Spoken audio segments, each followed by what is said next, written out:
እንትኑ ላይም ላይቭ እያደረኩት ነው። ቆይ እንትኔን ድምጼን ላይቭ ይተላለፋል እንዴ? on YouTube.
Hi, Mahlet.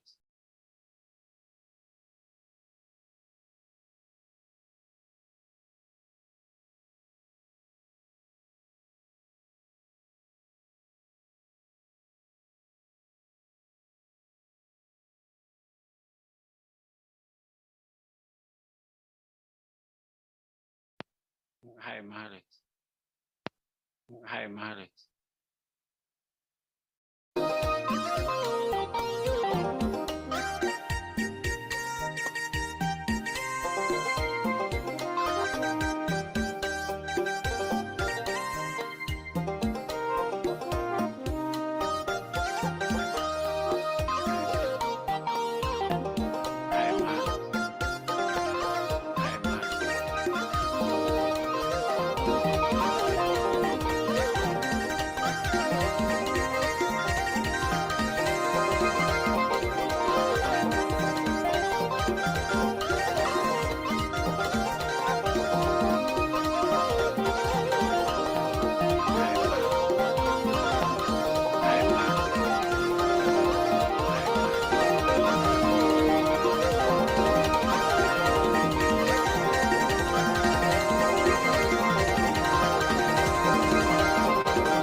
Just checking. Can you hear me? Hello, everybody.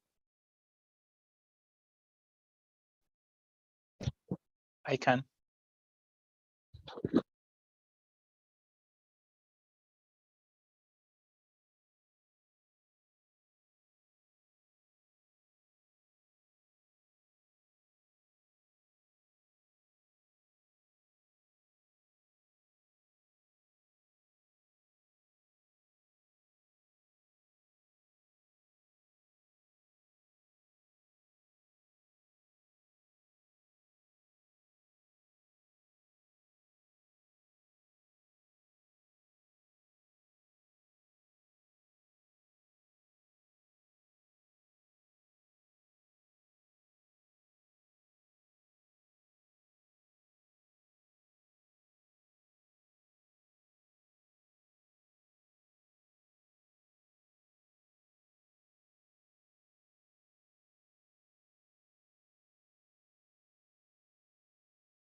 Good evening, everyone. Hello. Good evening. In a few minutes, like in 5 minutes, we will start. I apologize, or we apologize for that. Yeah, thank you.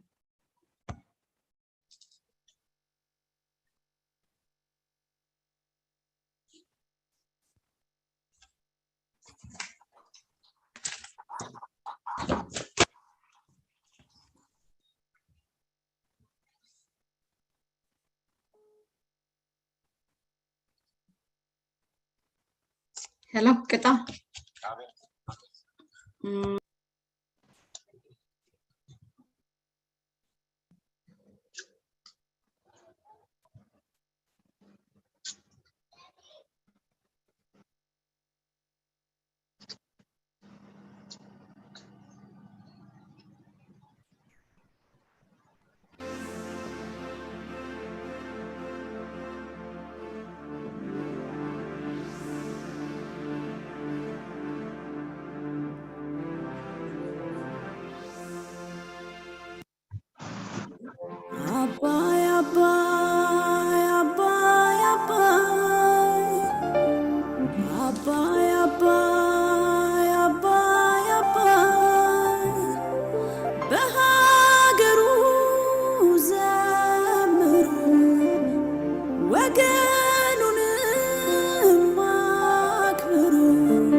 Get to live.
Mahlet መጀመር ትችይ yeah, okay. So first, I would like to apologize to everyone for, we're late by 15 minutes. I can see we were just waiting for people to come in. It's right after work. So considering that's why we give some few minutes. Good evening, good afternoon, and good morning, depending when wherever you are. And welcome to Defend Ethiopia Task Force in Europe series of webinar, which today is under the theme Gerd for All. Gerd for all, Gerd powers Ethiopia, empowers Africa, and also beyond that, Gerd also sustains the wallet. Please allow me first to congratulate to all Ethiopians and our African brothers and sisters on the occasion of the completion of the third filling of the Grand Ethiopian Renaissance Dam and also the starting of the second turbine of the Gerd. Having said that, I would like to welcome His Excellency Ambassador Henok Tefera and our speakers, Dr. Truso Asefa, Professor Haggai Ehrlich, and my sister Hermela Brook, who is going to be an anchor of this webinar tonight. She is a moderator, and my colleagues at Defend Ethiopia Task Force and member of Defend Ethiopia who are here, who made it happen, this event together, and also to all the participants here, welcome once again, and thank you really for your time in advance. Then I would like to invite my colleague Mahlet Ayele Beyecha, who is going to give us a brief introduction, and then Hermela Brook will take the floor. Thank you very much. The floor is yours, please. Thank you very much, Mahlet, and welcome, good evening, and good afternoon to everyone. So my name is Mahlet Ayele Beyecha, and I'm from the Defend Ethiopia Task Force in Europe. First, in the name of the Defend Ethiopia Task Force, allow me to welcome all participants. Thank you for coming at this late time. Allow me to welcome His Excellency Ambassador Henok Tefera, Ambassador of the Federal Republic of Ethiopia in France, Dr. Truso Asefa, a professional on hydraulic, Professor Haggai Ehrlich, and Mahlet Ayele and Hermela Brook. To give you a brief introduction of what our task force is about, in essence, it's a network of Ethiopian professionals and scholars here in Europe who are volunteering and who has been engaged in various activities relating to public diplomacy and advocacy to protect Ethiopia. The task force is active and organized in 12 European countries and works hand in hand with other sister organizations in North America, particularly in the US and Canada. Though our group was born in November 2020, just after the conflict erupted in northern Ethiopia following the attack of the TPLF in the Northern Command, as you all remember. From the day of that attack, a lot of disinformation was being spread on the conflict, both in mainstream and social media. So a number of Ethiopians in London decided to form this group, which has then expanded to 12 European countries. The main objective of the task force is, and still is, to defend Ethiopia from pressures by external entities. And we do this through public diplomacy, using skilled and professionals in the Ethiopian diaspora in Europe. We engage in confronting the disinformation and information launched against our country since the conflict erupted. We challenged many of the policies and actions by European government, the European Union, and many UN entities that may negatively impact on Ethiopia's interests. We also try to win hearts and minds of Ethiopians and friends of Ethiopia, Africans and beyond, foreign citizens and policymakers in favor of the cause of Ethiopia. We do that mainly through digital campaigns. This consists of email and Twitter campaigns, but we also organize, as you know, this type of webinars, which has been prepared by our Pan-African wing. We do have a Pan-African wing, which is led by Mahlet, who made the earlier the remarks. The aim of this wing is to try to rebuild a new Pan-African vision and relations with the rest of the African diaspora community in Europe and elsewhere. We also try to raise awareness about the challenges and pressures faced by Ethiopia as an African nation. This webinar in particular is focusing on the Grand Ethiopian Renaissance Dam. That's why we need our Pan-African wing and awareness. I hope this webinar will contribute in raising awareness on the position of our country, of Ethiopia and Ethiopians regarding the Grand Ethiopian Renaissance Dam, that it is a promising regional cooperation project, but also that it will bring some insight to our African brothers and sisters and the world on the benefit that the largest dam in Africa will bring. With this, I give the floor to Ermela, who is going to be moderating this webinar for us tonight. Ermela, the floor is yours. Thank you very much, Mahlet, for organizing and in getting us all together here today.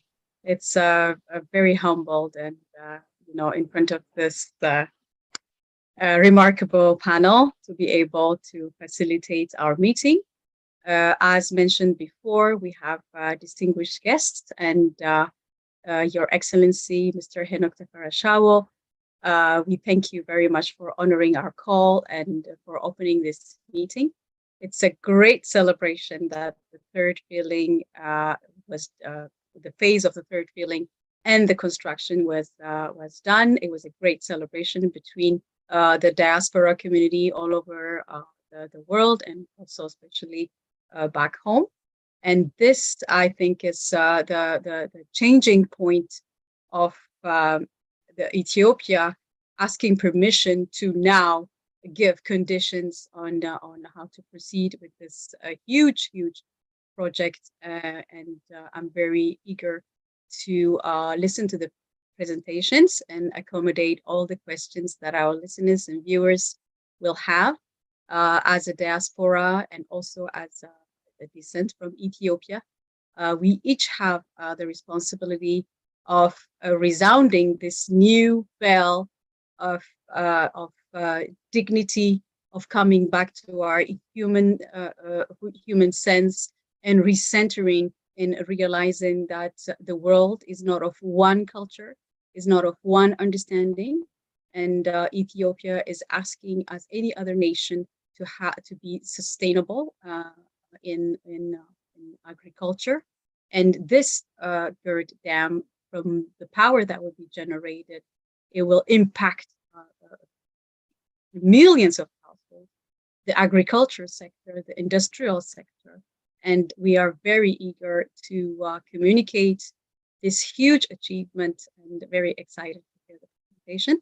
Your Excellency, Mr. Henok Shao, I think the presentations have been done. I am very in awe of your achievements, and you are assigned as ambassador since 2018. You're the ambassador of Ethiopia to France, Spain, Portugal, and the Holy See. I would like to thank you very much for being this key figure also in Europe, in pushing back all the narratives that came from the status quo. I leave you the floor, for we are about to shake the status quo and announce the development and the true image that we are all gathering together to rebuild, renew, and forge. Your Excellency. Thank you very much, Hermela. Thank you very much as well to defend Ethiopia chapters here in Europe, who are doing a stellar job in upholding the interests of our beloved country. I'm very honored and humbled to have been asked to do the opening remarks for this webinar. I see that there are eminent experts on water, geopolitical issues. Professor Hagai Ehrlich is here. I salute you, sir. Dr. Torusau, and of course, all the other participants and members from Defend Ethiopia. I see Ato Elias from France, who's also here with us. It's really a very timely issue, and I would say that you have both chosen the right timing for organizing this webinar, and also the right theme or the right title. As we all know, the third filling of the reservoir was completed on the 11th of August of this year. It marked the inauguration of the second turbine with a capacity of 375 megawatt. And now the Gerd lower level has reached 600 meters with a total storage of, in the 3 years, of about 22 billion cubic meters of water. So we're here first and foremost to celebrate this milestone, as Hermela pointed out, to thank all those Ethiopians and friends of Ethiopia who have made this milestone possible through their resilience, unwavering commitment, and support, whether through their wallet or through their ideas or even through their advocacy.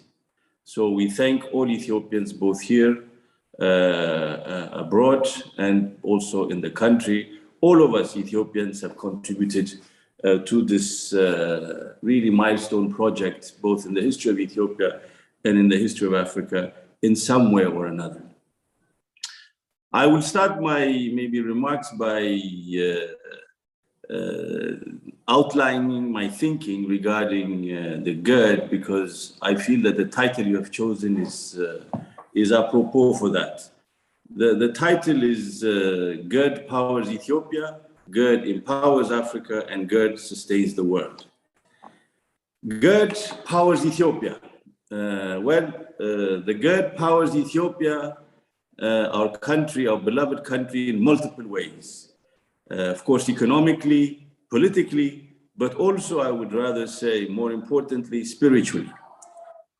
For centuries, Ethiopians have seen the Nile flow out of their territory without benefiting from its immense resources. For centuries, Ethiopians have languished in poverty, whilst they contribute about 86% of all the waters of the Nile. That historical injustice is now being put to an end by this generation of Ethiopians. Therefore, we should all be very proud and finish the job. When His Excellency Prime Minister Dr. Abiy came to power in 2018, the Gerd project was in danger of being derailed. He and his team put it on track and accelerated the construction. And today we have reached about 90% of the completion of this milestone project.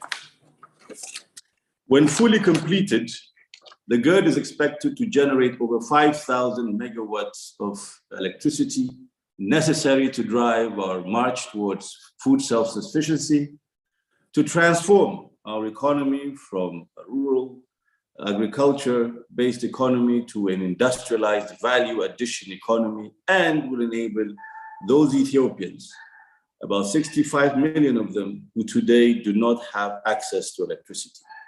65 million Ethiopians, that's the population roughly of France, that today do not have access to electricity in Ethiopia.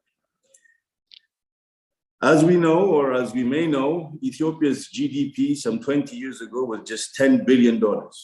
Today, it's roughly around 100 billion. If we work hard and with the support of projects such as Gerd, we will reach $1 trillion economy in the next 20 years. This means we'll have an economy about the size of Spain or Italy. And we can do it because we have a young, trainable population of 120 million. We have sufficient and abundant arable land. With the right policies and with the infrastructure such as Gerd, we will transform our economy from a productive and industrialized economy, and will extricate our people from poverty. Now, when I say that the Gerd empowers our country spiritually, what I mean is that our country, as we all know, is fractured along many multiple identity lines. But what unites us as Ethiopians, I believe, is far, far more important than what divides us. The Gerd, as a national project, has brought together all Ethiopians, whatever their ethnicity, whatever their religion, whatever their gender, and all Ethiopians have contributed in one way or another to this project, which has united us and shown us that we can do whatever we can, we can do whatever we want if we set our mind up to it. And beyond the contribution of all Ethiopians, it has shown us that with unity of purpose, with dedication, we can achieve anything. It has also shown us that our social fabric remains strong, that Ethiopia as an identity remains strong, and that whatever our enemies, near or afar, try to do to sow seeds among us, seeds of hate and division, we have the capacity within us to rise above it and to reaffirm that our destinies are bound. Well, that's why I say the Gerd is actually a renaissance of Ethiopia, not just in a physical way, but in a spiritual way. So the Gerd has really reaffirmed an age-old and time-tested Ethiopian resilience or can-do attitude in the face of multiple challenges. Secondly, the Gerd empowers Africa. As we all know, it was built and is being built today with the money and resources and mobilization of Ethiopians, but not only Ethiopians, of Africans throughout the world. The Gerd stands, therefore, as a vivid proof that if we Africans decide and do what is best for us, that we refuse dictations, wherever they may come from, that if we reaffirm that we are the masters of our destiny, and we mobilize our populations for the development of our countries, then we can succeed. In many ways, the Gerd for me symbolizes the refusal of injustice and unfairness that has always permeated international relations and for which we have been at the receiving end for so many years and centuries. It is in many ways, the revival of the spirit of Adwa, the spirit where we can do anything and defeat any opposition, however strong, that comes our way if we are united.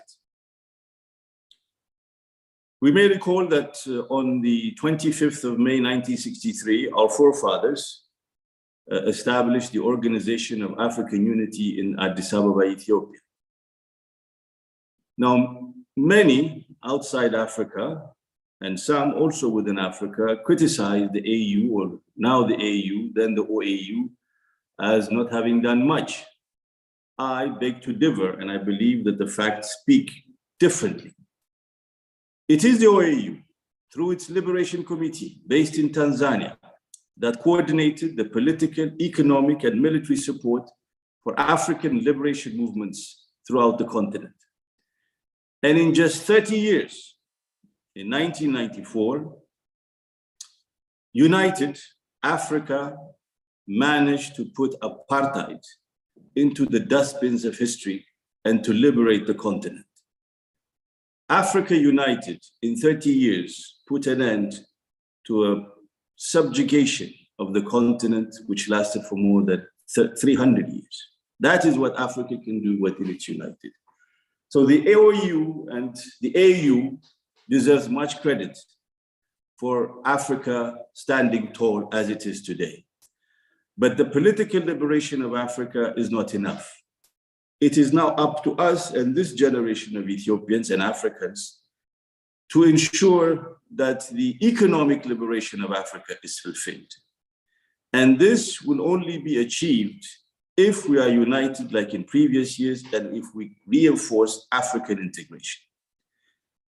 We are set on this path. In 2021, as you may know, the Continental Free Trade Area Agreement came into place, and the secretariat of this free trade area was established in Accra, Ghana. The idea being that we will have the free flow of goods and services throughout the continent and eventually of peoples. This is also a milestone. And the Gerd is part of the story of African unification. Because without infrastructure linking African countries, African integration is not possible. And without African economic integration, there cannot be African development. It is as simple as that. To fuel Africa's development, we need energy. This energy will come from such mega projects as the Gerd.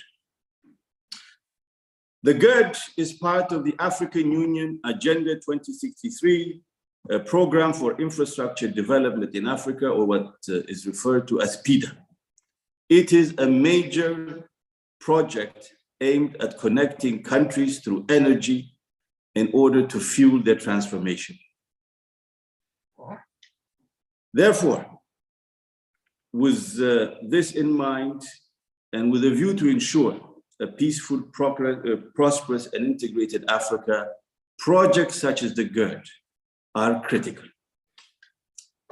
Lastly, the Gerd sustains the world.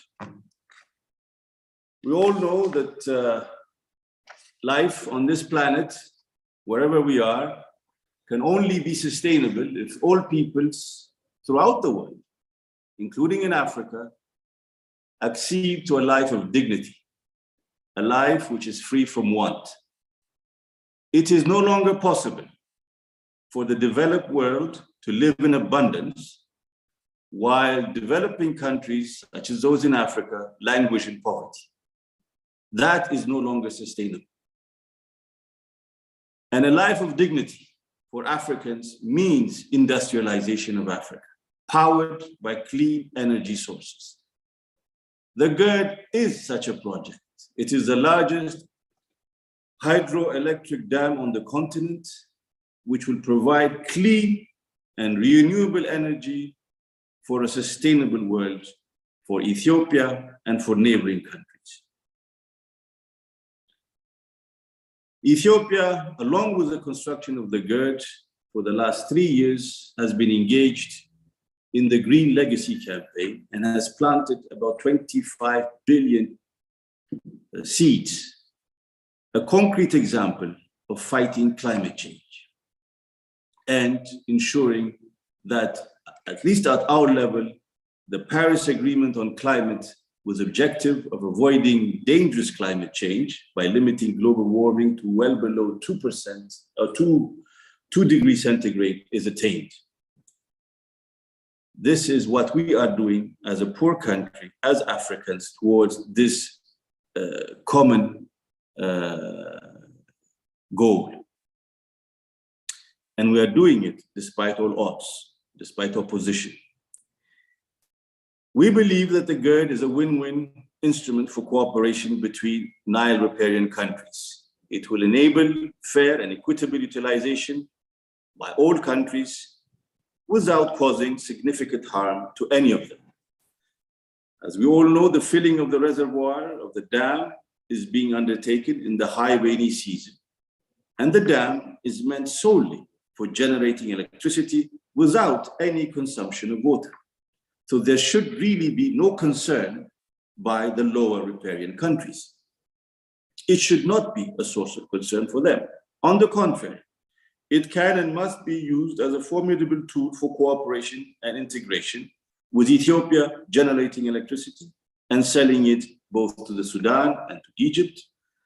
It can be a tool for regulating the flow of water and to better manage the effects of torrential floods that we are seeing in both Sudan and Egypt during the rainy season, with tremendous consequences in terms of destruction of property and the loss of life. In the 21st century, zero-sum game is no longer possible. One side cannot sustainably prosper at the detriment of the other, especially over a shared transboundary resource.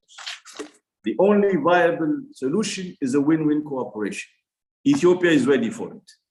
And the sooner we realize it and act accordingly, the sooner we will be in a collective position to ensure the prosperity of all the riparian country populations. Lastly, I want to send out a call to all Ethiopians, all Africans, and all friends of Ethiopia. Let's redouble our efforts to support the dam, its completion. Let's redouble our efforts through our advocacy. Let's complete it for a prosperous Ethiopia, for a united Africa, and for a better world. Thank you very much.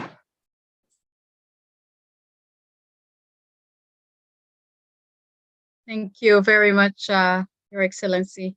Indeed, this is a milestone. I mean, we're turning a milestone. We're shaking the status quo. We have heard so many narratives on the Ethiopian political situation. We have seen the Minister of the Engineer Seleshi, who was responsible, in the international court to represent Ethiopia, say that it is the first time that a country is taken to the international court for a development project. Ethiopia is only asking what is rightfully owned. It's the nature's gift of Ethiopia, and we're only asking to use it and develop our economy and see all this 64 million people have electricity, and see the mothers that are carrying wood to make food, to burn to have energy. They are obliged to burn the wood so that they would have other powers that they can use, that is sustainable, that is renewable, and so that our people also have their dignity and be humans and get out of this level of poverty and lifestyle that is really degrading, morally very very heavy and not of our age, where everybody is coming together and saying no more poverty. We are a global village now. We are inclusive. So during the past years, it is this tapestry that it was really, really under a lot of pressure. We have lost most of our stories that kept our societies from different 85 plus different cultural ethnic groups, that we had this tapestry of stories that we shared together that was building Ethiopia. And it is this tapestry that was under so much intervention, under so much narrative, that was snatched away. And that is those stories that we want to bring back, say, no, this time is for Ethiopians to talk about Ethiopia. Nobody can come and talk on our behalf.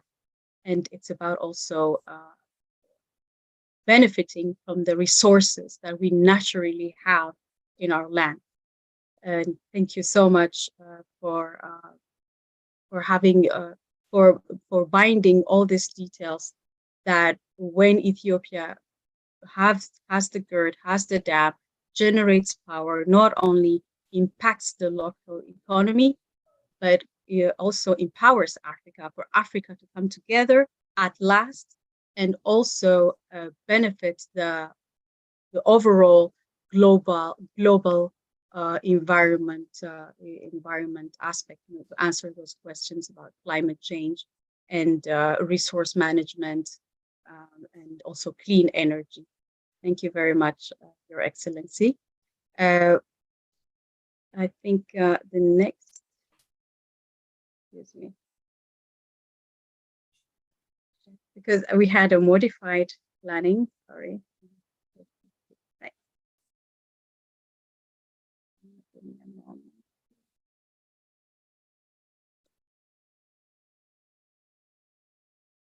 Okay, so now I would like to go back, yes, to Mahlet, our sister, our Pan-African sister, who gathered all the people here today. I'm very humbled, like I said before, to be part of this meeting, to facilitate the moderation, to moderate the meeting. We have Mahlet Ayele Beyecha. She's an independent African researcher. She also is a creator and a host of Connect Africa media platform.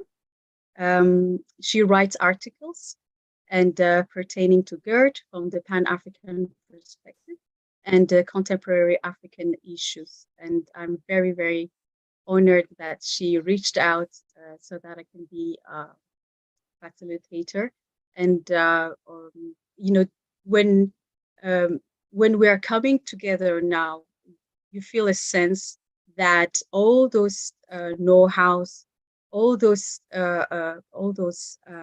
professionals that had to go out of the country, they are now eager to come back and participate in this Gerd project, and lots of projects are coming up out in Ethiopia.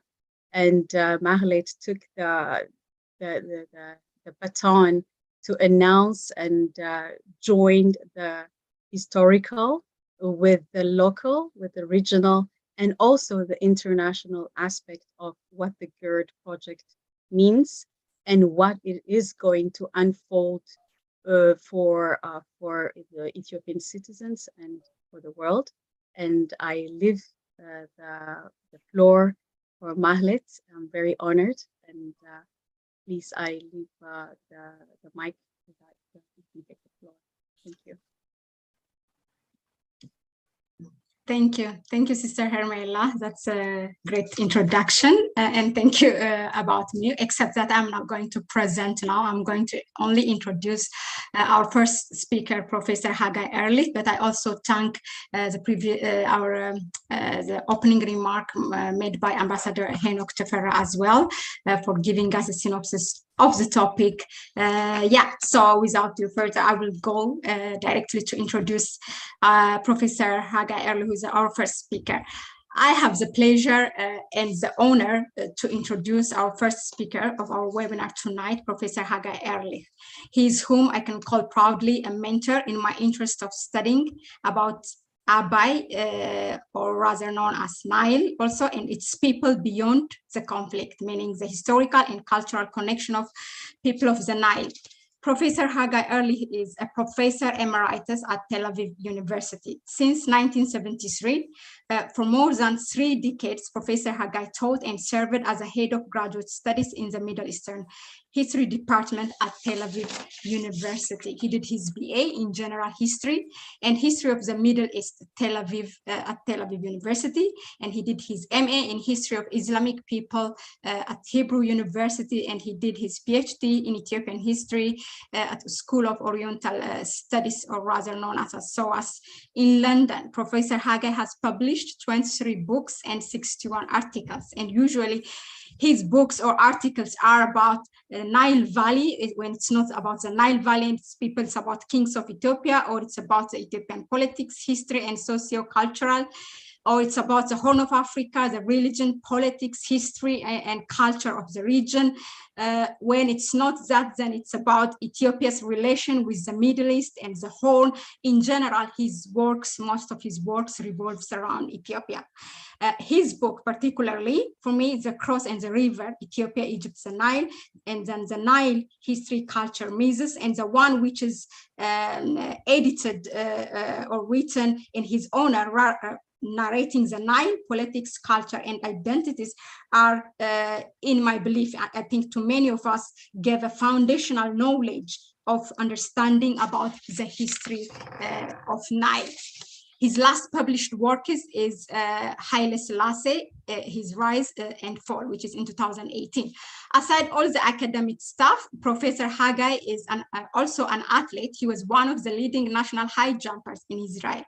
Finally, please allow me to share a personal experience. While studying my MA in Middle Eastern Studies at Ben-Gurion University in Israel, the professor of one of the courses that I was taking is called the Iranian Revolution. And my professor was an Israeli professor, and he was explaining to us how important it is for a researcher to be connected and be in a place and people that he or she is studying. Now, as you can imagine, and given the good relationship between Israel and Iran for a long time, my Israeli professor who studied about Iran for more than half of his age did not have the opportunity of going to Iran. In the discussion followed to that course in class, I shared with him about Professor Haggai Ehrlich and his works, which are known as by many Ethiopians, and especially history students at Addis Ababa University, at least in my time. So my teacher said to me, or the professor said to me, I envy Haggai Ehrlich, he said, smiling, and added, in quote, I don't think I will ever had a chance to go to Iran. At that point, I realized how privileged, those academicians who had and still have the opportunity to connect with the people they studied. So with that note, Professor Haggai, I want to express that I'm happy that you had and have the chance and have unreservedly used your privilege to share with us your research works. Professor Haggai, the floor is yours. Thank you, Mahlet. You hear me? Yes, we hear you. Thank you very much indeed. I was privileged to be an historian of Ethiopia, and ever since 1970, I come and go and visit your wonderful country and learn from its history and try to contribute. I'm also an historian of the Middle East. So I want to give you a brief analysis of the Nile River between Egypt and Ethiopia.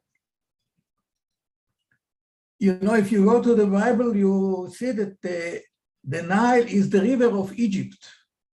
But if you go to the geographical and historical, more general books, it's the biggest river of Africa.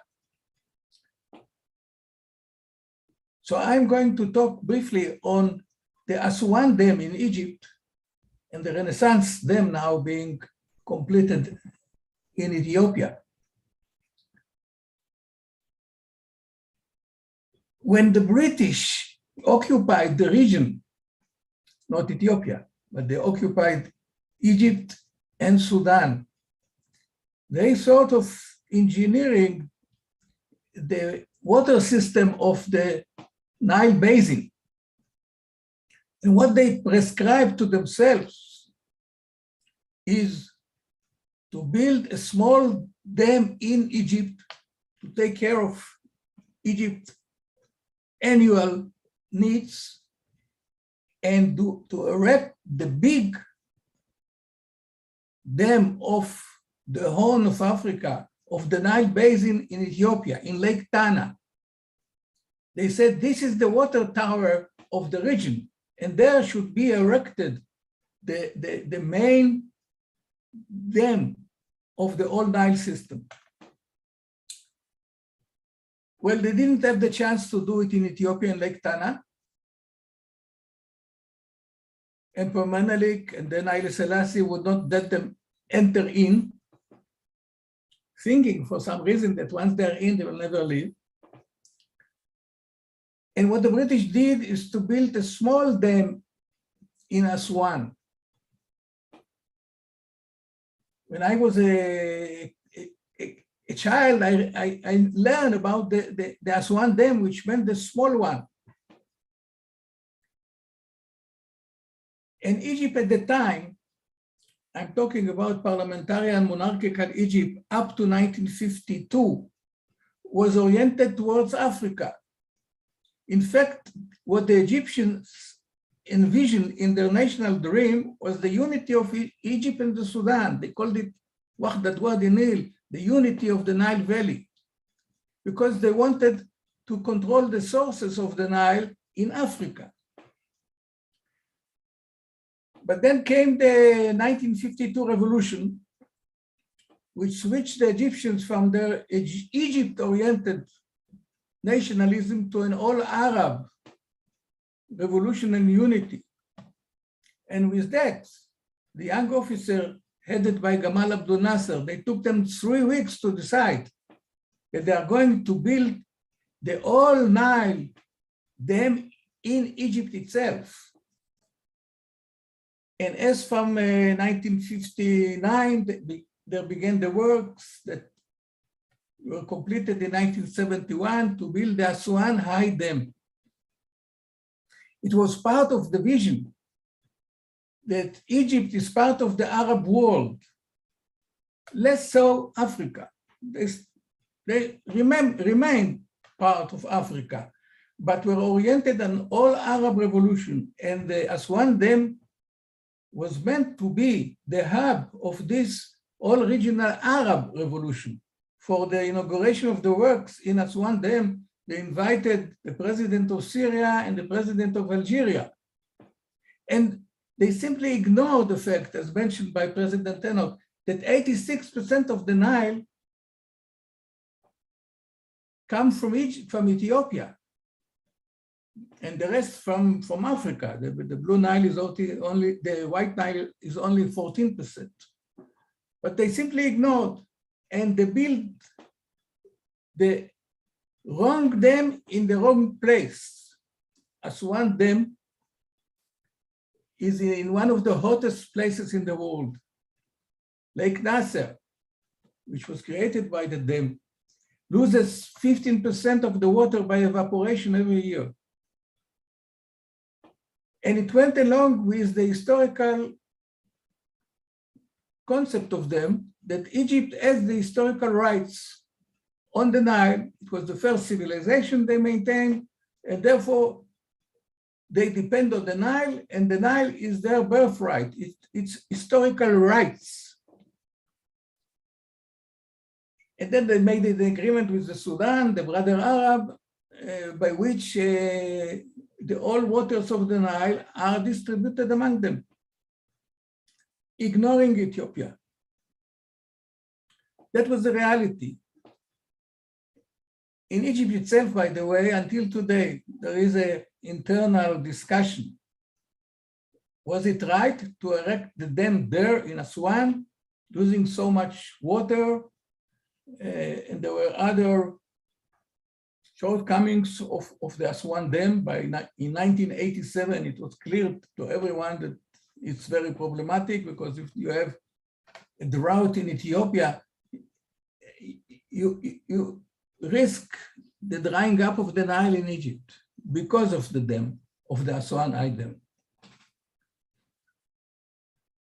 So I, as a student of Egyptian history and of Ethiopian history, I studied the history behind the Renaissance Dam, the Aswan Dam,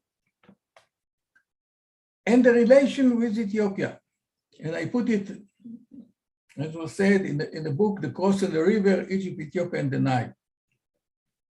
And there I analyzed the historical relations between Imperial Ethiopia and Egypt.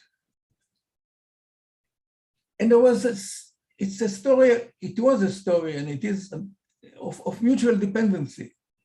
Ethiopia was dependent on Egypt to provide the Abuna, the head of the church. Egypt had always the fear that one day those Ethiopians over there will interfere with the Nile and destroy them. The story of this myth is still there, and by the way, in Egypt they return to it time and again. It's still, we have all to understand, Egypt life depends on the Nile. And as from now, they think that their destiny depends on the goodwill of others. So there is a problem. The Egyptians from their side, and I emphasize from their side, they were 100% right. They built their whole country on the Nile, and there come the Ethiopians out of nowhere for them, and they build this Renaissance dam. I want to tell you that switching side to the Ethiopians over history, as was said by Ambassador Hennock, nothing was done. Emperor Menelik promised the British that he will not interfere with the waters of the Nile without permission from His Majesty the King of Britain. Haile Selassie would not do, in fact, anything except a good bridge over the Ababa, the Blue Nile. The one thing that he did was to ask for American experts to make a survey of the Blue Nile. And in 1964, they presented, or the Americans advisors, they presented a report on where the future Ethiopian dam would be erected, not in Lake Tana, as the British envisioned, but where it is today, not far from the Sudanese border.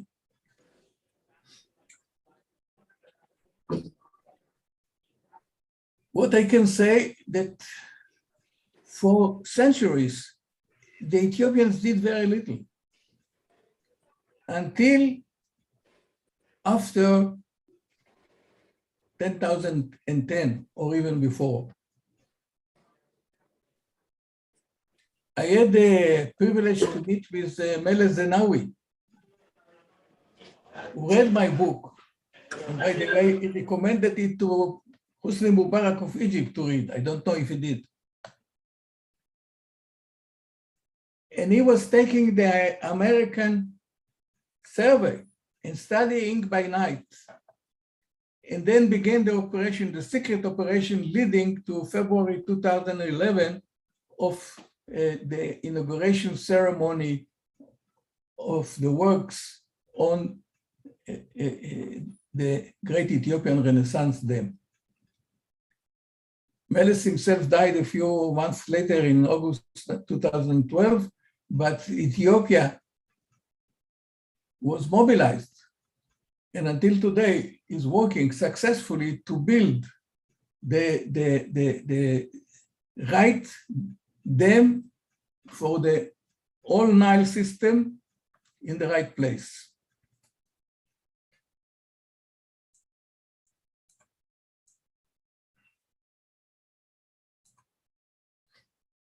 I completely share what Professor Henok, Ambassador Henok said before, that in Ethiopia itself, this major enterprise is not only a ray of hope for the economic future, but also for reuniting the country. The way I see it, there is nothing more than this great enterprise of the Gerd to build on an all Ethiopian consensus. And secondly, I agree with what you said, that it is a win-win situation. It is really the right them in the right place. And the production of electricity, cheap one, is hope for the region and hope for Sudan and Egypt as well. Egypt is not going to be harmed by the Gerd, only in stages that it will be filled and so on, but their anxieties are there, and I think will remain so.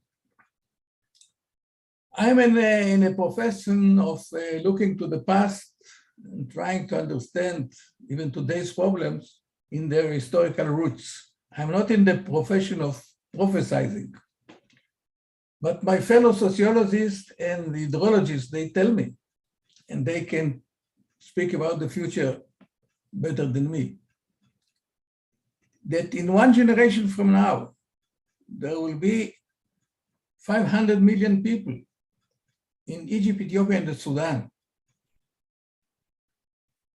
But the amount of water is not going to increase. If not the right dam in the right place, where you have little evaporation, you can produce more water in the water tower of the Ethiopian Heights and electricity. You can take care of this huge population expected in the future. The thing is that in Egypt, it takes them time to adjust to the new reality. I look at that also from their point of view. It's a new world for them.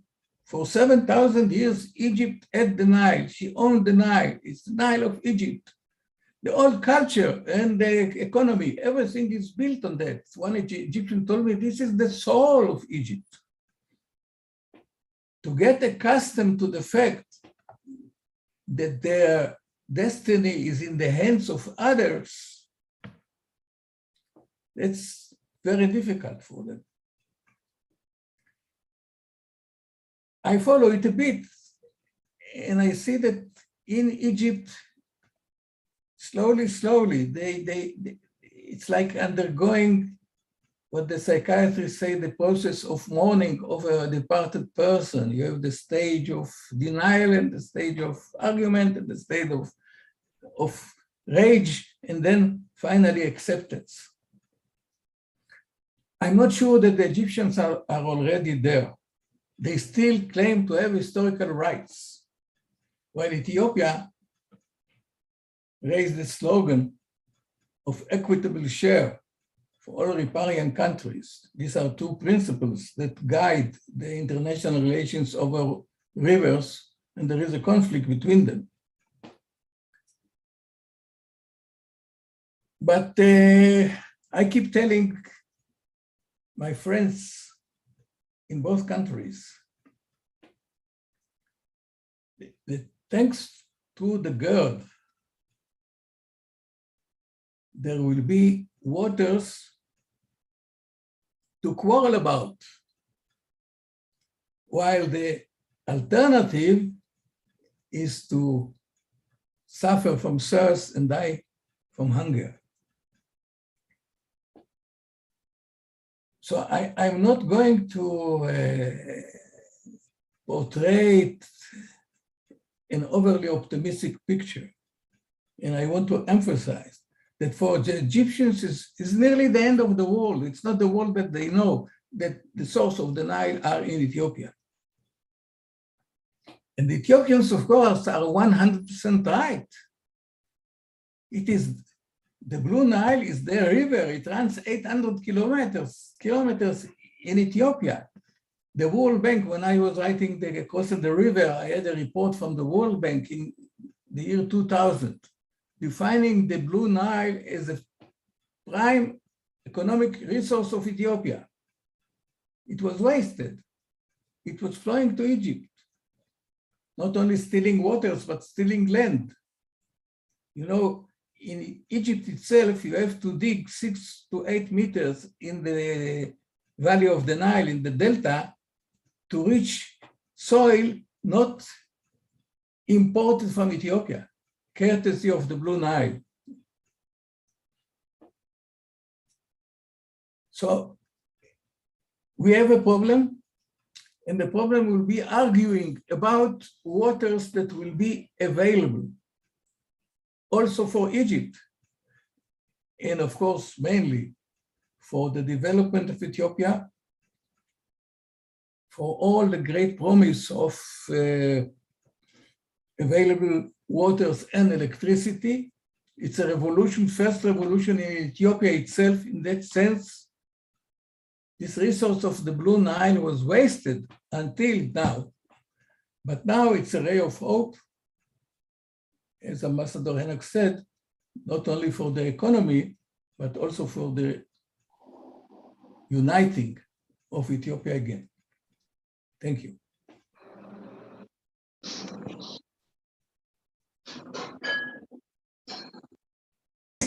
Until now, but now hope is more also for. Can you turn off your mics? Thank you. Thank you so much, Professor Haggai Elrich. As you mentioned, yes, I mean, we most Ethiopians also see and hear the anxiety that the Gerd dam could represent for Egyptians. But I would like to make a little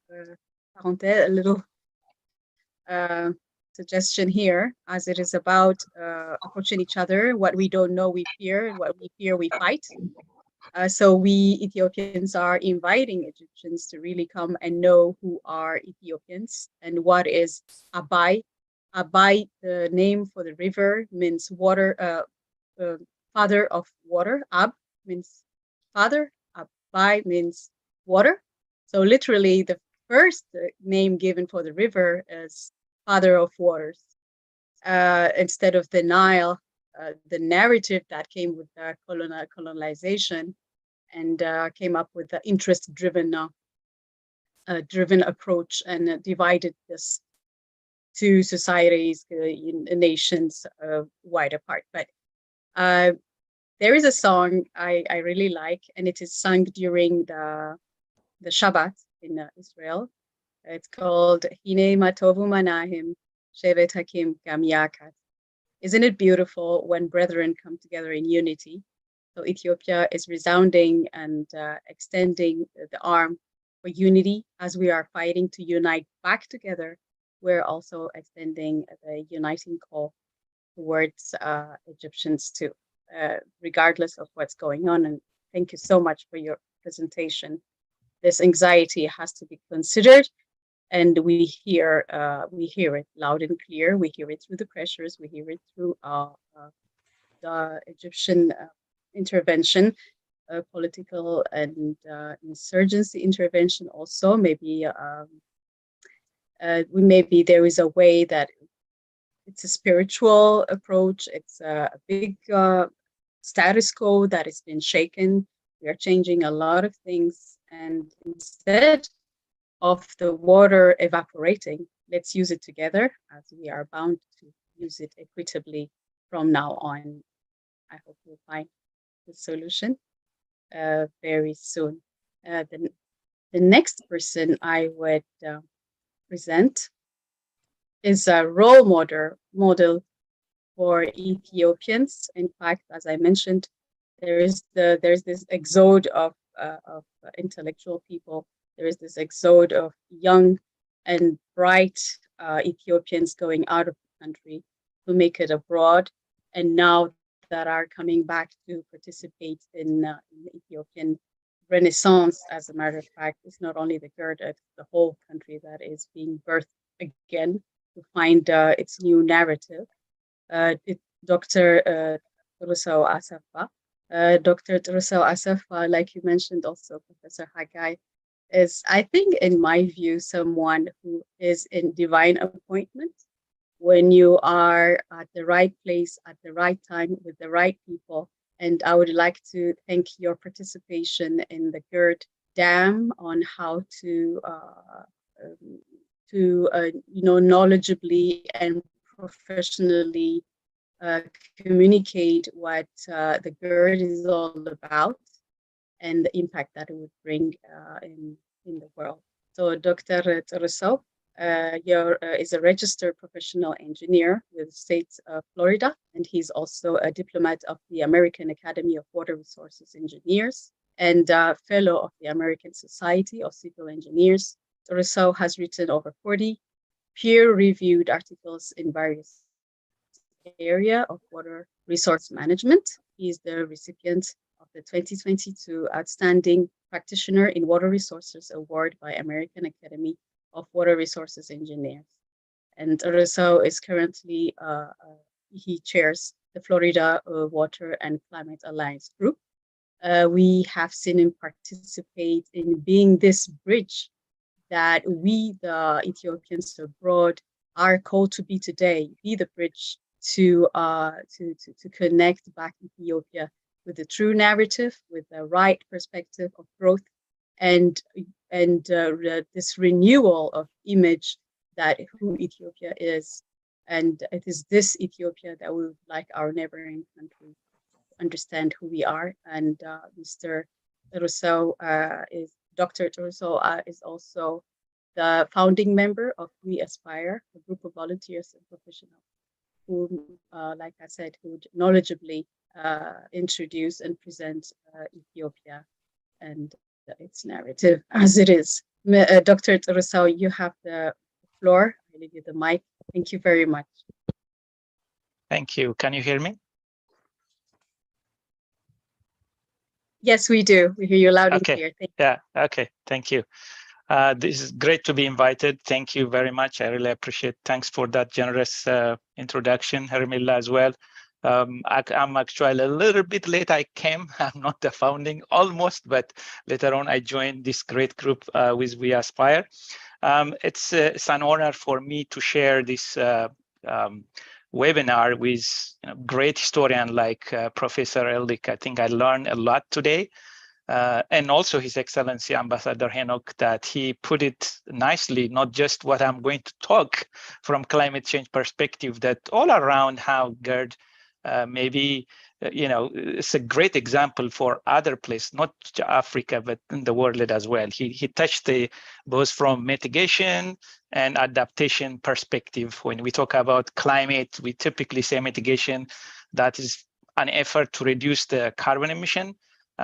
Adaptation is typically if countries don't agree, and how do we adapt what we will see. Today, I will focus more on that one, on the adaptation side as well. A few slides, maybe 7 or so slides, and I want to make sure this is not a typical presentation I do with this kind of diverse audience, but you hear quite a lot about climate change, how it's impacting the entire world today. It's amazing. If in the US in the last, let's say, 5 weeks, we have 5 events that are supposed to come once in 1,000 year. So once in 1,000 year event means the chance of getting them in a year is about 0.1%.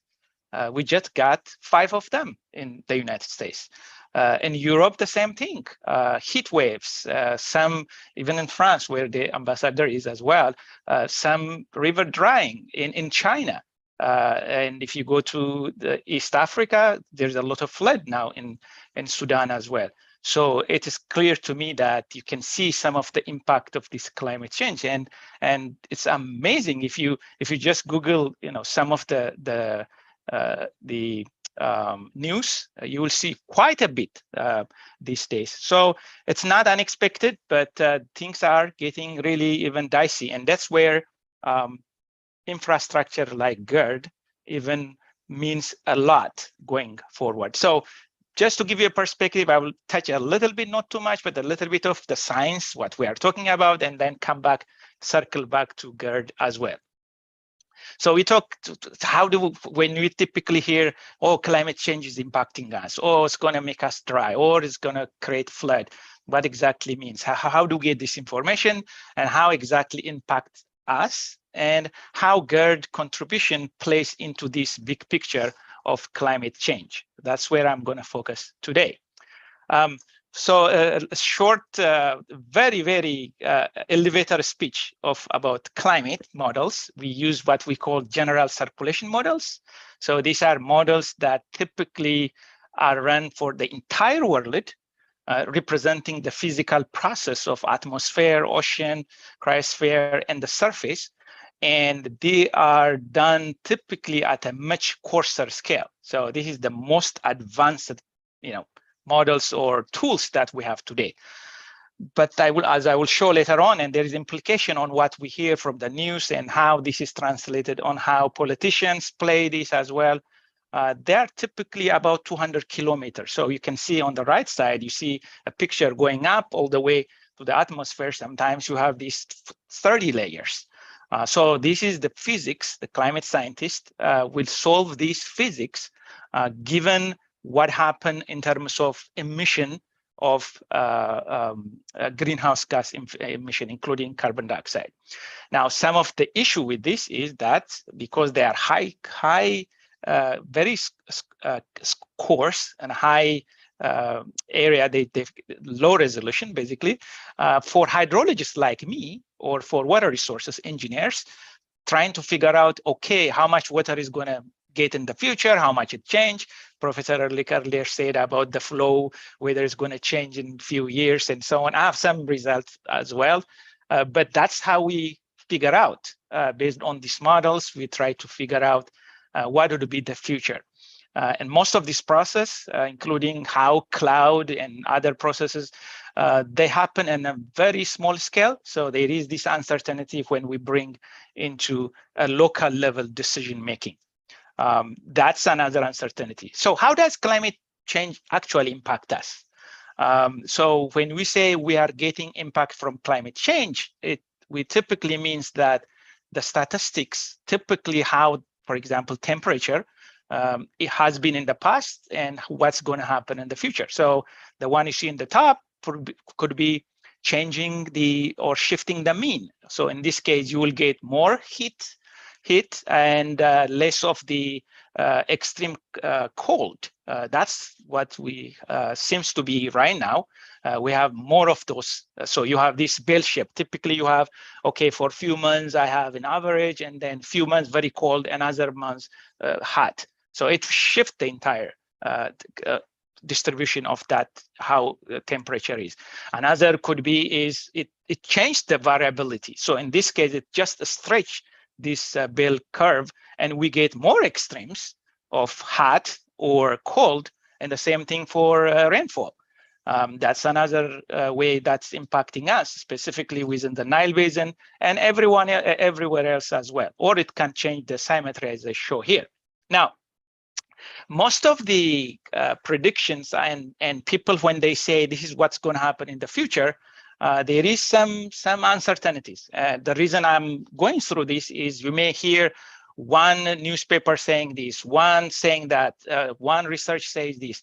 It is important to look at the consensus of many climate models, how they see the future, because an individual model is not going to give you a good view of what would happen 20 years, 30 years in the future. As you can imagine, forecasting next year is very difficult, let alone forecasting 20 years, 30 years from now. So the first issue is climate by itself is chaotic, as we say, and that's sensitivity for the beginning. So a small shift results in a huge consequences. That's one. The second is that we don't know exactly how sensitive is the climate. And I will give you an example. For example, 10 years ago or so, the prior generation of climate models and what we have today, we call them high resolution, are actually very different. The new generation of models, most scientists say they are more sensitive, and we are seeing more warming of the climate or our world than we thought before. This is important because that if you depend on stream flows or other aspect of the hydrology, even in healthcare, that we are getting now hotter than before. So that's the second issue. So we don't know how exactly it is. What we know is changing and it's getting even more sensitive. And the other is our ability itself to model at a local scale, because we want to make a decision within Nile Basin, but we are solving the entire world problem. Literally from physics perspective, that's not an easy. The other, number four, I think Ambassador mentioned this too, and you all remember the Paris Agreement, is we don't know exactly how the future emission would look like. We can only say if X happen, what's going to be the result? If Y is going to happen, what's going to be the result? So we really don't know what would be the emission. There is a wish list.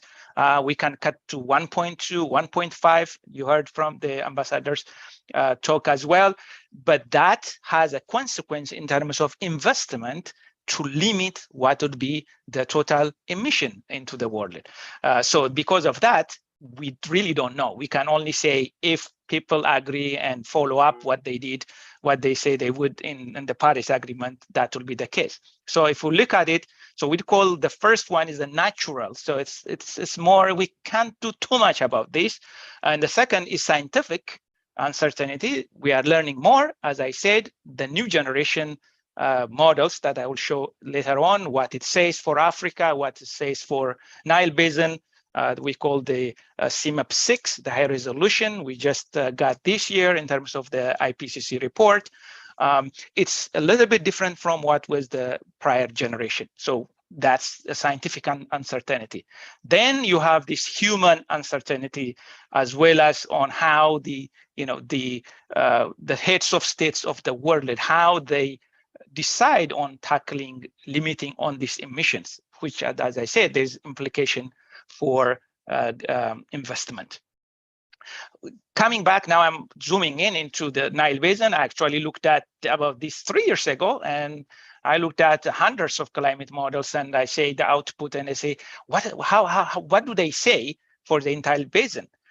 Collectively, this is more than 100. I don't think you will be able to see on the right side. You see different areas: Lake Victoria, Victoria Lake, Lake Albert, and so on. So you can see these are the different big basins within the Nile Basin that you see on the right side.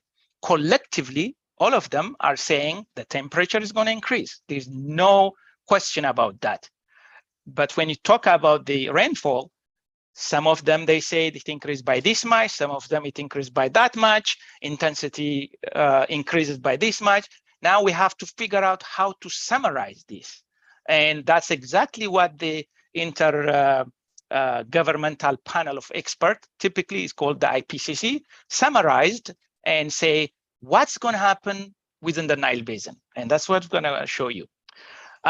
You can find this report online, by the way. So some of the high level, and again, there is different. The reason I went through some of the uncertainties, some of the challenge, is because you may see different result in a smaller scale, a different place in Nile Basin. But collectively, what they see is that there will be an intensification of future annual rainfall by about 25% in the Eastern Nile Basin. So basically Ethiopian highland, and then you have Sudan and Egypt. Basically, that's the region of the Eastern. So the rainfall is from the highland of Ethiopia. And then you have 5 to 10% increase in Lake Victoria. So intensification means is that you get more rain in a shorter period of time. So basically, so that means you are prone to flash flood types. And then up to 15% increase in a wet season. So this is important when you look at the Nile within the Blue Nile, and then a decrease 24% in dry season. It looks like, okay, you have increased 15%, you are decreasing 24%, but this overall actually implies a little bit of actually more increase in terms of the flow, because we get most of the flows during the wet season. In the Blue Nile, we get it almost in 3 to 4 months within the basin. There is increase in precipitation in wet seasons in Ethiopia as well, and it indicates a significant increase for flash floods without storing it the dam. So building a dam, not just Gerd, but building other dams will help us to mitigate these flash flood issues. A decreased runoff in dry season could result in shortage for irrigation for Sudan. Hello, but this conclusion are before Gerd. So that means if you don't have any storage, that something like Gerd, that typically it's expected the climate change would impact them because it shifts the variability. It brings more the wet season, which they cannot hold. It will be a lot of flood, and then dry season, they need it to irrigate, they don't have the water. Annual flow revenue, and they check this, actually increases within the Blue Nile, and also Khartoum are projected to increase. So this is consensus. The reason I'm saying is you may find 100 studies, but what the IPCC basically does is that they try to summarize based on these many studies and all these uncertainties in a way that most people would agree.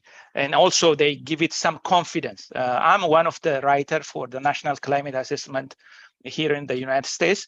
And there is a way when we say, okay, I'm confident, credibility. So there is a percentage we associate about the probability of something happening. So this is the consensus from the IPCC, basically.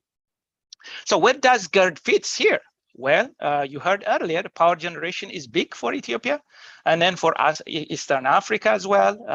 As Ethiopia grows into it, as you can imagine, we have 2 of the turbines ready at 375 each.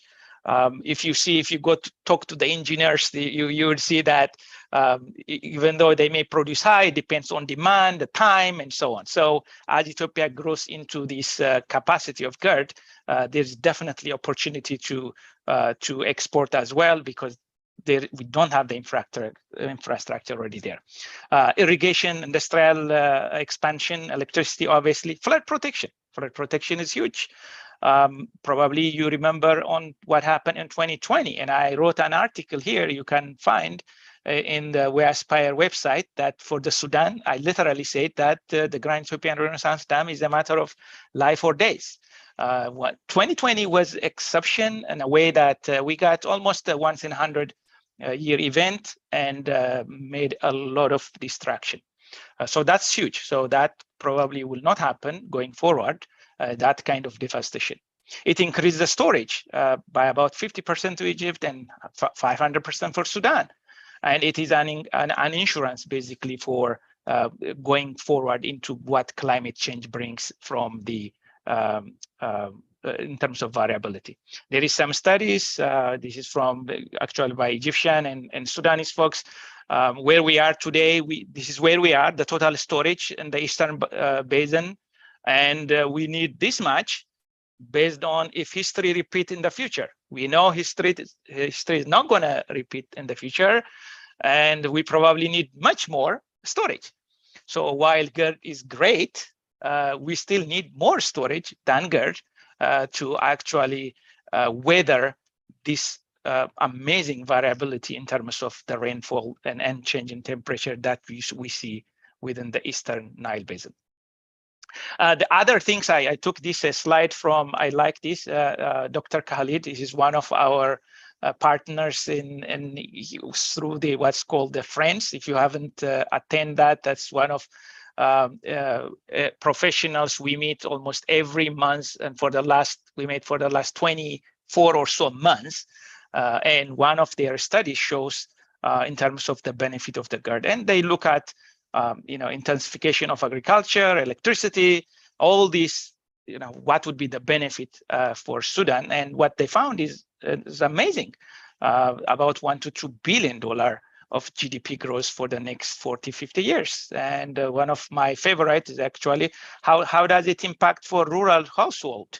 That's the number you see, 21 to 37 billion. So the Gerd benefit not only, and this is directly countering the climate change, by the way, because they wouldn't be able to do this if the Gerd was not be there, and given the projection that I just showed you from IPCC. In terms of the conclusion, I will just say climate change impacts are going to be worse, and we know that because the level of emission has not been decreasing at all. So many countries, they did pledge to decrease their emission, and again, that's really gets into investment. As far as I can see, as far as many people they see, there isn't really a big reduction on those emissions. I guess it's better to prepare for the worst case scenario, which is business as usual, unless there must be huge investment. One of the things I want to mention is Africa's contribution on this emission is minute, but the impact you look at in Africa is significant. So who's going to bear this cost? That's another issue people need to figure out. Infrastructure investment like Gerd addresses both mitigation and adaptation. So when I say mitigation, it's basically a clean energy, much less greenhouse gas emission, which is the catalyst for changing our climate. The reason for this is very simple. The physics tell us when things warm up, they tend to hold a lot of moisture than otherwise. So that lot of moisture has to somewhere go down as a rain. So that means you have more rain coming in down. So it simply shifts by physics. It's not gonna, energy doesn't disappear. So it's just moving around places to place. So it dries up some place, takes a lot of water. Because it's warmed up, it can carry a lot of rain. And then when it condensates, you have floods. United States is a perfect example this summer. I mean, we have been dry here in Florida this summer like I have never seen. July, August, typically we shouldn't use our reservoir. We are using that. And then you have flood in many places that I mentioned, for example, 5 floods in 5 weeks that are once in 100 years, 1,000 years. Other mitigation strategies are important as well, not just Gerd.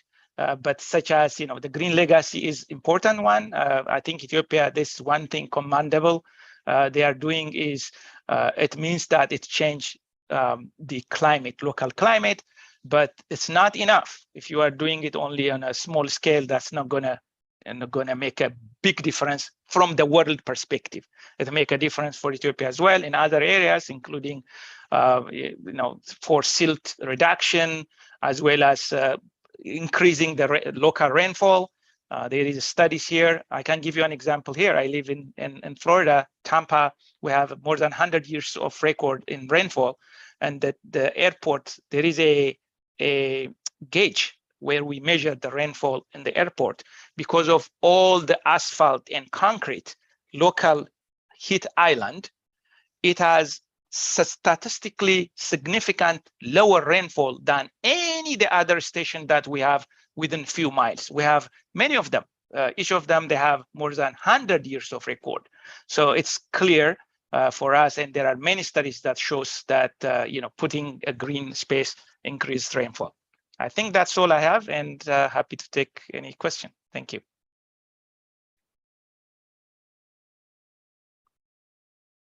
Thank you so much, Dr. Turuso. We really now have a scope wider on how we can address the please turn.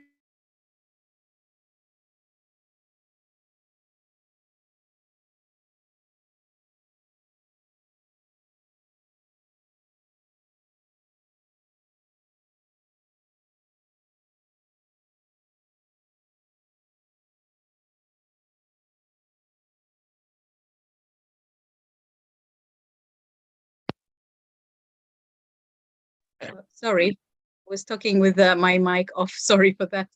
I was saying thank you very much, Dr. Turuso, for your presentation, because we had a broader scope on how we can also understand the impact of the Gerd on the international realm, and how also we can address it through the climate mitigation, or addressing the climate impact around the world, how the green energy also could bring a positive impact on this climate warming. And you know, we have I was encouraging also on the chat for participants, please drop your questions if any. As you heard, all speakers who presented the historical aspect, from Professor Elrich to also, of course, the synopsis from the ambassador who made the opening speech. We have lots of scopes that we can address, like the title says, from the Ethiopian perspective, from the African perspective, and to the broader worldwide perspective. Please send me your questions. I will, on your behalf, present your questions here. Yeah, we have, I had a little issues, in fact, on how, personally, on how we could also, as a nation, when we say, you know, it might sound a little too, maybe too optimistic, Professor Elrich, but when we say we can answer the questions of the climate on the global aspect, we mean business, we mean bringing electricity to these millions of Ethiopians, and we mean also partnership with our neighboring countries, like also we heard in the presentation of the ambassador, that there are the electricity also from that will be produced from the Gerd will be exported in the regional countries and abroad.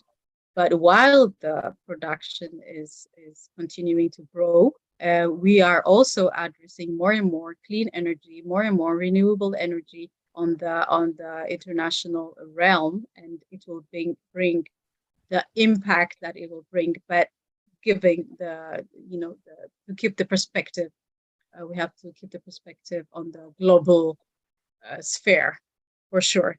I had also that understanding thanks to your presentation, Dr. Turuso. So I'm gonna, I think, you know, people could be timid, shy from cameras, which I am. But don't be shy on the chat. Please drop me your question. Like I said, okay, here. Thank you, Ismail. I have a question. Ismail said, thanks very much for this wonderful space. For our current speaker, could he elaborate in simple words how the benefits materialize for the people in rural area in Ethiopia, Sudan, and Egypt? Thank you, he said. Dr. Turuso, you have a question. I can. Okay, yeah. Yeah, the rural is a good question. So this is one of the things I want to make sure that people understand as well, that Gerd produce quite a lot of power, and in fact, it doubles what we have. I believe if we add up everything, we may have about 4,500, 4,300 megawatts, but this Gerd would produce 5,000, so it automatically it doubles.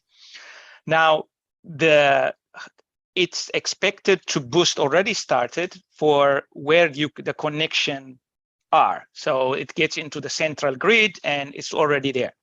How do you reach to small communities?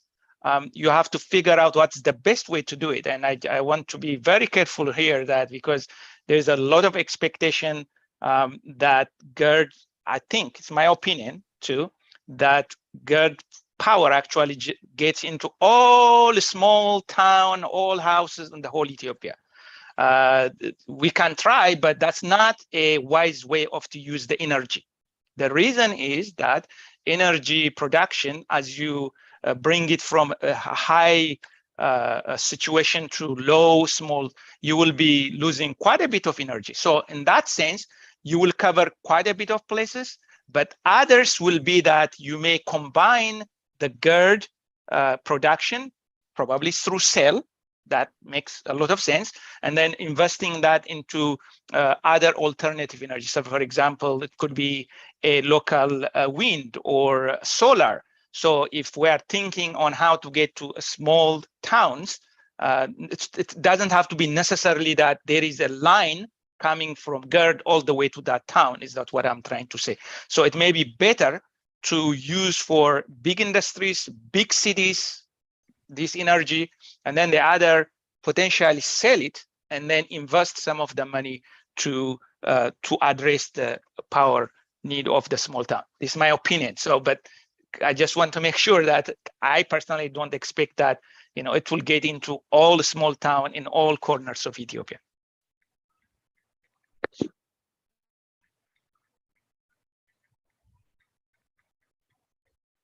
Thank you. I have two questions, if I may. Hailo, I see you raising your hand. I asked you to drop the question also in the chat. Please, if you don't mind, I will address the question on your behalf if you drop it in the chat. I had two questions. In fact, the first one would be: there was a time, maybe it's not your domain of research, Professor Elrich.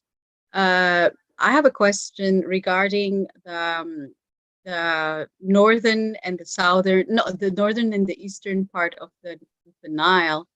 When it came together, it is written that there was a big peace. I wanted to ask you if you read on that period where an Ethiopian or Kush pharaoh was ruling over Egypt, and both the northern and the eastern part came together and used the Nile water equitably. That's why peace came. And since then, there is a big imbalance. That's how I understand it. I was wondering if you read about that period of the history of the region. Thank you.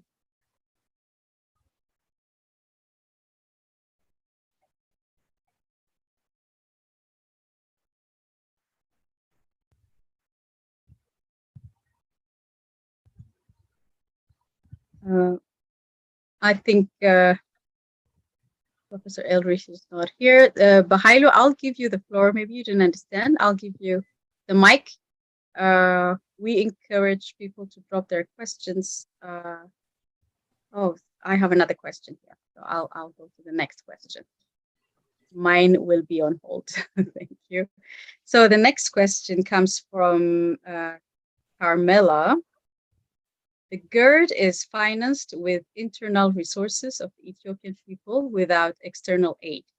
Can this experience be taken as an example by other African countries for the construction of infrastructures? That's the question. I think Dr. Rousseau, you could answer better. Thank you. So the Gerd, can you, the last one, in terms of infrastructure, the discussion with the negotiation? I'm not sure I understood the. Well, okay, let me read it back again. In fact, it's about how the Ethiopians and the Ethiopian government got together to finance the Gerd, and if this experience could be repeated for other infrastructure projects in African nations. I think yes. That's in fact I saw some study and I did share something similar like that So the question is that whether, let's put it this way, a crowdsourcing for funding would work, something like for what we have done in Ethiopia. The answer is yes. People, they think it would work. And the reason for that is that people will have invested interest on what's happening. And then obviously they will, they will follow up, and they will be advocates for all the things that to bring. And then also it may bypass some of the issue of international funding. That's, big picture geopolitics and so on is not my area, but at least from funding perspective, what I read is that it's a good model to have crowdsourcing. Obviously, it's not an easy job because you need a lot of money. We're talking about billions of dollars. How are you going to get there?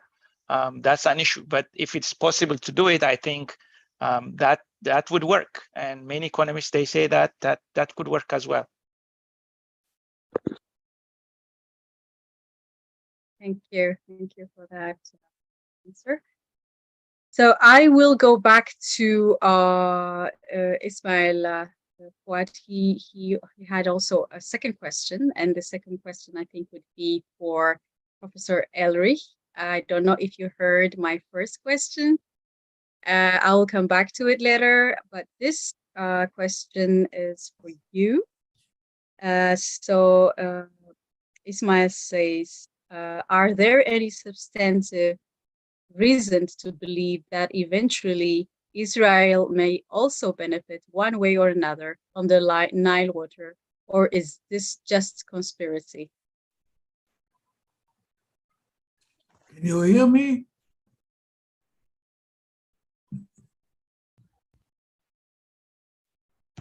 It's absolutely a conspiracy theory.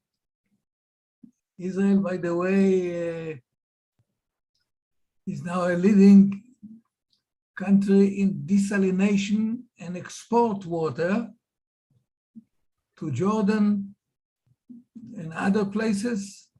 And the whole idea, it was an Egyptian idea that, it came that Sadat promised to Begin that Israel will enjoy the waters of the Nile. It was just a fiction, nothing really relevant. But what was your question, Ermela? I didn't hear it. So my question was regarding, it might not be your domain, but I know in history there was a pharaoh who ruled, a pharaoh from the southern part of the Nile. We say he was Ethiopian. He ruled over the northern and the eastern part of the Nile. So I believe the water of the Nile was equitably used, and peace reigned at that time from this both sides of the Nile, because we know through the pharaoh history, the northern and the southeastern part were also conflictual, and we're living that kind of pressure now. And I was wondering if you had read about it, if you could share some wisdom on how he used, at that time the people used the water, and if it was also used equitably. And yeah, I was asking you about that period of this history, the region.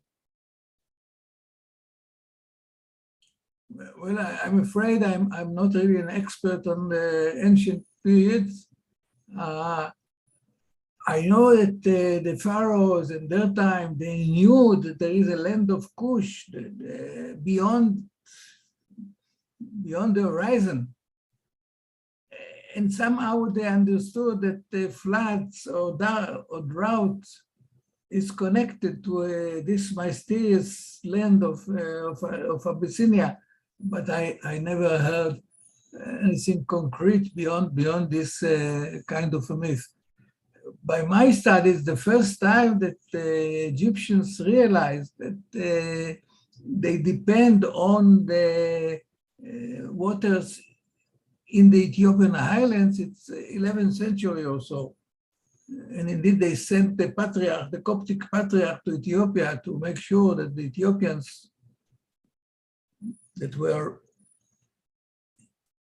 part of the Coptic church, that they would not damage Ethiopia. And that's the beginning of the story that I know, tracing back to the 11th century, but not in ancient time, as far as I know. Thank you. I will put on hold and really encourage everybody to address your questions. I will go back to Mahlet because she will make her closing and final presentation for us. Mahlet, please, I invite you while we encourage the questions in the chat, to take the floor. Thank you, Mahlet. Okay, thank you, Hermela, and thank you for all the speakers that spoke before me. I learned a lot, and how hard it is to speak after two good speakers. I mean, the best speakers on the subject, or presenters, researchers. Yeah, but regardlessly, I'm going to go ahead and do my presentation quickly. So the topic or the theme is Gerd for all, as you know, and Gerd powers Ethiopia, empowers Africa, and sustains the world. My presentation is specifically Gerd is a Pan-African project. And why do I say that? Why? Okay. In order to answer that, I will ask this main question, meaning how Gerd is a Pan-African project, and while answering that, there are sub-questions to be answered. How Ethiopia and Pan-Africanism are connected, how is Gerd aligned with the AU Pan-African principles and values, and how does Gerd impact the region or / riparian states, and what are the benefits to Africa? So just to say a little to give a background, Ethiopia and Pan-Africanism, as you know, for most of Ethiopians, and even I think Africans globally, Black Africans, I'm talking about, Pan-Africanism is born out of Ethiopianism, and there's Ethiopian commitment also to liberate African people. That's also something we cannot overlook. And then Ethiopia being seen as a beacon of hope of Black peoples across the globe. And then it's one of the last Emperor Haile Selassie, one of the founders of the then Organization of African Unity, or now known as African Union. I mean, talking about Pan-Africanism as an Ethiopian, it's really impossible for me not to say a little about Emperor Haile Selassie, because he is a modern day architect of Ethiopian foreign policy towards Pan-Africanism. If you see also Ethiopian foreign policy, it's tuned based on Africa, and particularly its neighboring countries or the region. And also it has one of the priorities given in its foreign policy is strong and economic ties with Africa. Yes, we might say that there is no so much intra-trade within the continent, but regardlessly, the country gives that priority. And I think this is also well demonstrated how the power of Gerd is going to be transacted, or is going to power, I mean, literally, not only in Ethiopia, but also to neighboring countries. And then Ethiopia has been, this consistent supporter of the objectives, principles and values of the African Union, mainly which has direct relation to the subjects that we are talking about, is of course African solution to African problems. And why I have these leaders, if you see from Emperor Haile Selassie, you go to Mengistu Haile Mariam, there's Haile Mariam Desalegn, Meles Zenawi, and we have now Dr. Abiy Ahmed. These people are whatsoever are different in terms of their political ideology, but they have been consistent when it comes comes to Pan-Africanism, and that is also demonstrated, by the way, to the project, this national project of the Grand Ethiopian Renaissance Dam, regardless of their difference, but they have stick to it.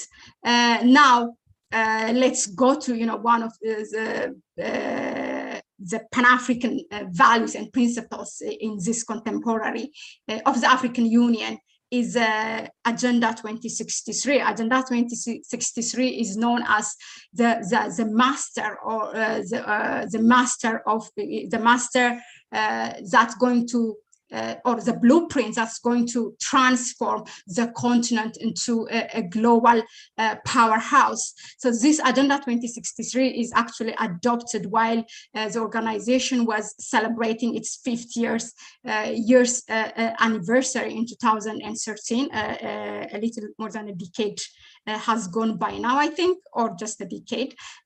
So these 7 aspirations, there are 7 aspirations in it. One is, allow me to read them: a prosperous Africa based on inclusive growth and sustainable development, an integrated and politically united continent rooted in the ideas of Pan-Africanism and African Renaissance, good governance, a peaceful and secure Africa, an Africa with a strong cultural identity and common heritage, an African focused on people-driven development, especially women and youth and children. And then also a strong, united and resilient, influential global partner. So in this, you can see that Gerd already relates that it's a people-driven project, meaning that, from the straight vendor to the investor, in Ethiopia, people have contributed for to build or to construct this dam. Also, being prosperous means, of course, for the development, you need power.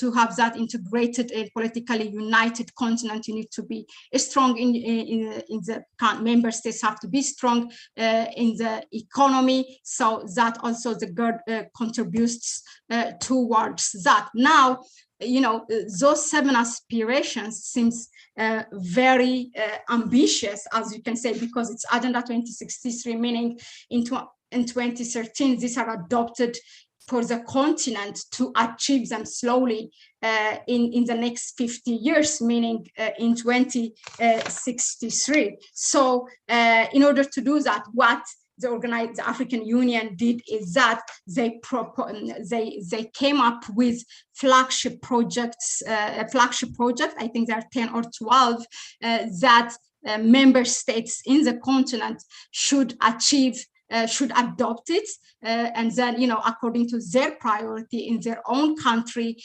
can start to implement it. And then this flagship, according to this flagship project, they are going to assess themselves, the member states, whether they achieve it or not after each decade. It's a 10-year plan.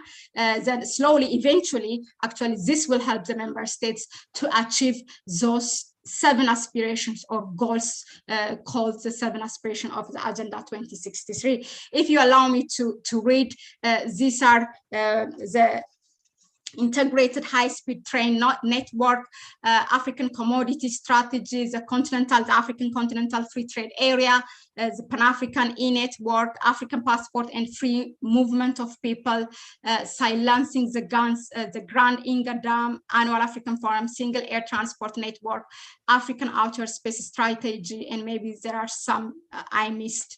But now, how does Gerd relate with this? That is the question. If you, as you heard, I mentioned the integrated high-speed train network in the continent. I mean, obviously, this cannot be implemented without having a power in each member states. And the African Continental Free Trade Area is actually one of the protocols which is adopted by the African leaders very fast, in less than a year, ever since its conception, in less than a year, more than half of the member states, meaning out of the 55 countries, more than half have ratified it. So there is this great zeal and interest to implement it. So what Gerd does is it will boost that intra-trade in the continent. You know, when the transaction happen between countries, for example, there's a lineup of countries already to buy power from Ethiopia. There is Djibouti, there is Sudan, also their own end of relationship with Ethiopia. We don't know what's going to happen, but also there is Kenya. So Kenya, in fact, recently has their national, power. The electricity company of the country, which is a national one, has signed a contract with Ethiopia to get power, I think, starting from 2023, and that will make actually Ethiopia the second largest provider of power in Kenya. And then the other flagship project of the African Union is of Agenda 2063 is African passport and free movement of people. One may ask, why this? I mean, what it has to do with Gerd or with water? But the thing is, the free movement of people is intertwined with the African continental free trade area, meaning without a free movement of people, there cannot be any business. It's true that this protocol of free movement of people, especially, who are considered bigger in the continent, they do not want to sign it. It's actually one of the slowest protocol in the African Union that's not adopted or ratified by member states. But the thing is, since this is intertwined with the African continental free trade area, that great interest we saw from the leaders to sign and ratify the African continental free trade area will automatically enforce also for them to ratify the free movement of people in the continent. And also, which I did not mention here, is also the free space, meaning it talks about the space with regards to flight.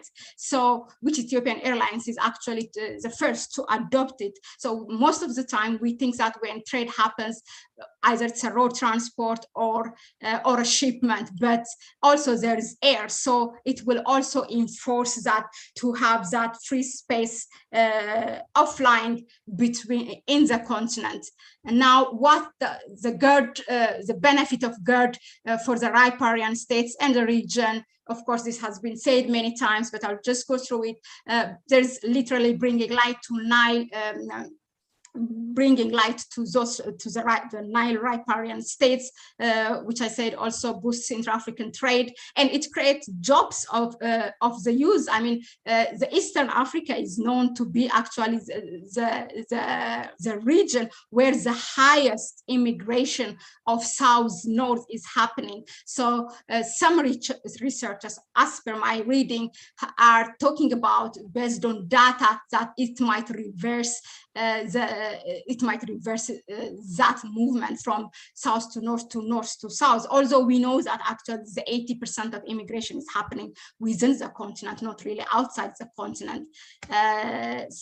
Again, talking about the benefits, Dr. Tuso have said it. I think also it's touched by others. It removes silt sedimentation. It also contributes significantly to mitigation of drought.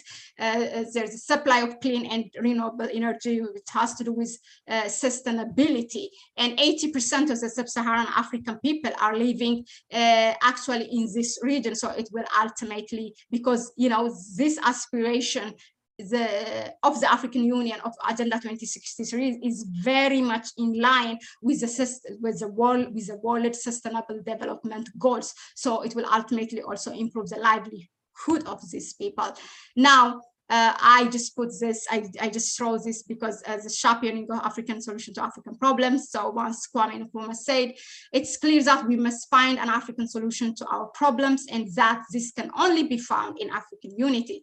Divided we are weak, united Africa could become one of the greatest forces for good in the world. I mean, from time to time, it's good to throw this and remind ourselves. Now, what does the Great Ethiopia Renaissance Dam means to this biggest Pan-African organization of the continent, namely the African Union, would mean?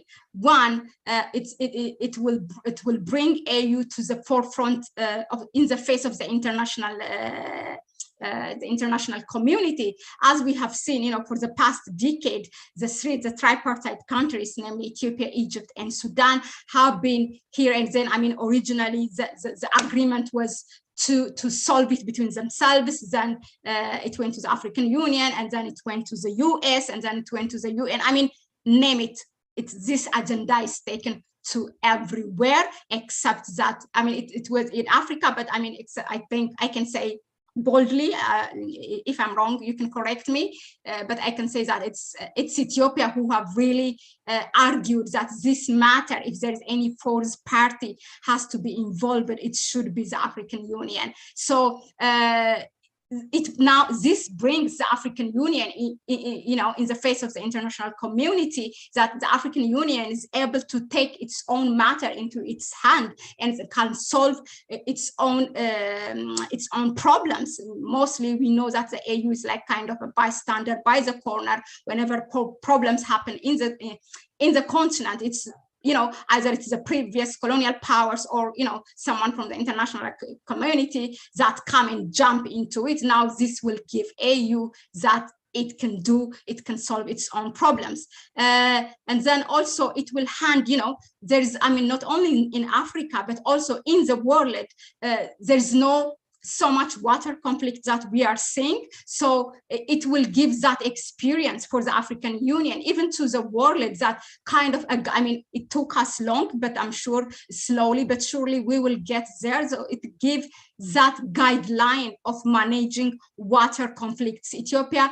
by being, and also that we can say the other two, the downstream countries, Sudan and Egypt, Ethiopia, but by really being a pioneer, and it's a sacrificial, I could call it, paving that way. So for any member state or riparian state who have a similar problem or who will have a similar problem, it's Ethiopia today, but it could be any riparian state tomorrow who wants to build a hydroelectric power generating dam on the river. So it will hand over that guideline. I feel like I'm stuck. Okay, so another thing is lesson for Africa and its leaders. Number one, it is the self-funding of homegrown projects like the Great Ethiopian Renaissance Dam. How many really big projects or national projects that we know are self-funded by member states? Mostly we get a loan from IMF or even countries. When they donate, they don't just donate. There's something that's there's a luggage that's coming with it. So it will give that confidence to member states that we can fund, we can finance our own projects. So we don't have to be liable for any funder or any previous colonial power, for that matter, whatever what may be required, behind the curtain. Of course, we wouldn't hear that. The second benefit that I would see is intergenerational projects are possible. See Ethiopia, let's forget what before Emperor Haile Selassie. Let's start from Emperor Haile Selassie to now Dr. Abiy. I said they have completely different political ideologies, but they made it. They have stick to this national project. We have all the possible conflicts in the country, all the challenges, all the pressure from outside and inside, but we have demonstrated as an Ethiopian that intergenerational projects are possible. Another lesson is that I would put forward is that changing the narrative of transboundary resources like Ababa or Nile, mostly this kind of resources are taken as a source of contentious, not really as a matter of cooperation. Yes, it took us a long time, but we are demonstrating that it is possible to cooperate on transboundary resources. for me, Gerd is really a symbol of Pan-African project because it does, for once and for all, it will dismantle that colonial treaties that where Egypt really wants to stick to and don't want to change to. And then it also breaks the cycle of economic dependence. So that is really, for me, the big thing, what Gerd does for us, for Africa. My observation as I conclude this, I want to share is that, you know, I think Professor Hagai, you share this maybe somewhere in your book, but also contemporarily, I have seen this when people of Ababa, you know, come all together, whoever shares the water, nature rejoices and demonstrates its support mysteriously. I can give you an example. I think it's during the first filling of the Gerd. If I'm wrong, then correct me. But the rainfall on the highlands of Ethiopia and both also, which contributes the Lake Victoria fall, which contributes the 15%. I mean, historically, after 20, I think for Lake Victoria is after 30 years and for Ethiopia is after 20 years, it has been the highest rainfall. When we were accused of we are going to deprive the downstream country, or namely Egypt, of water, but look at what nature gave us. So when we come together, I think nature will help us mysteriously. I will skip this, but my recommendation is also to my fellow researchers here, how Ethiopia was able to resolve a transboundary issues, you know, arising from a transboundary resource should be studied and sampled and make it available for the continent and generations to come. With that, I end my presentation. Thank you very much. Mahlet, thank you so much for setting the floor on fire. Ethiopians are on fire for Africa. Ethiopians are on fire to unite, on fire to come and preserve Ethiopia as one. And this is, you know, one of the projects that are making it real. We're really tangible, it's near. And I really appreciate your participation. It's like, well, my nature is to keep the best for last. Sorry for keeping you waiting. And I really, really kept the best for last. We are taking this fire, we're taking our torch and running with it and fulfilling our call and bridging the gap of the difference. So I will go straight to the question so that we can finish. We are a little bit late. I didn't regroup to whom goes the question, so I'll just follow the chronological order, and I will tell to whom it will be addressed and from whom it is. So the next question would be is from Awal. Awal says, given the overall flow potential of the Ababa River, why should we be limited only to producing electricity? Why not also irrigation? I think this is a rhetoric question, Awal. It's obvious there are going to be a lot of other projects after the Gerd, and including also irrigation. Thank you for your question. Maskarem asked, outside of desire on the part of Egypt to control Nile waters, are there any scientific concerns? If so, how can they be addressed to satisfy Egypt and Sudan? I think that question would be would go to Dr.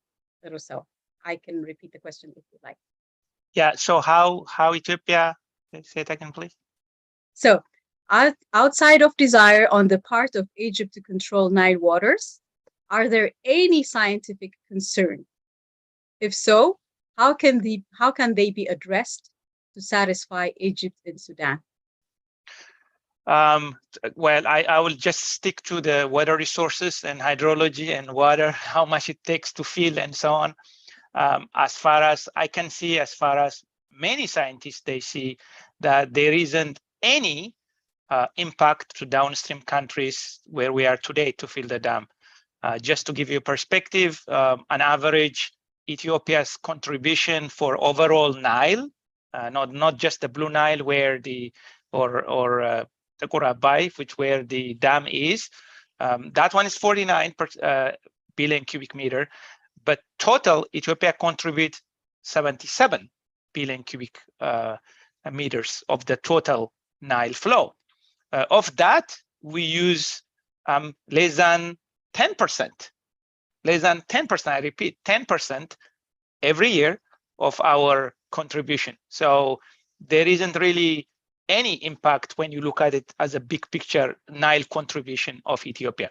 If I come back to the Blue Nile, there isn't, because the last 3 years has been great.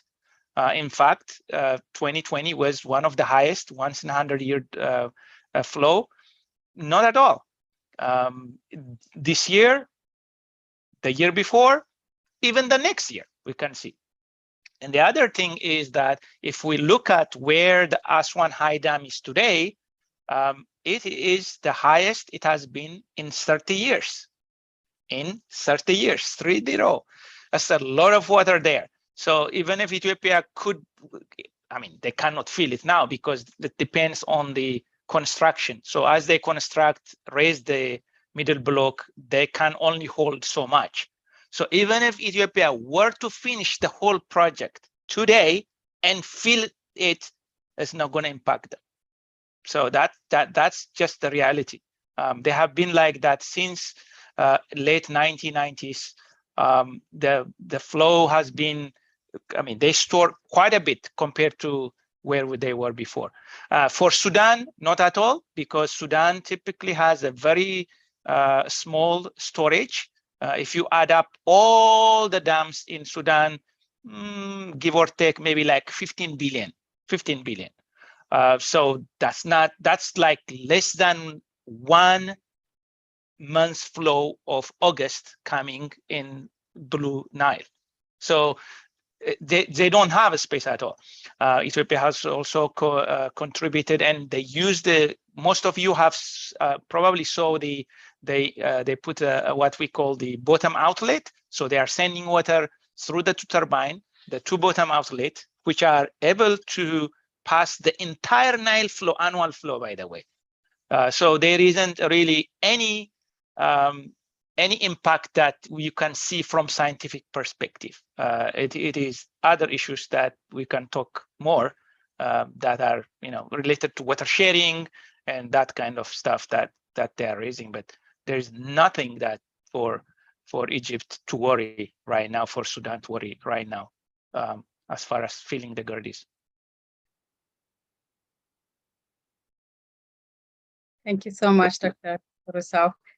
The next question is from Kasahun. So Kasahun says, COP27 is coming next November. There is a lot of activities observed in Egypt using the opportunity to sell that narrative. What will be Ethiopian position and the level of engagement? Is there any plan from We Aspire?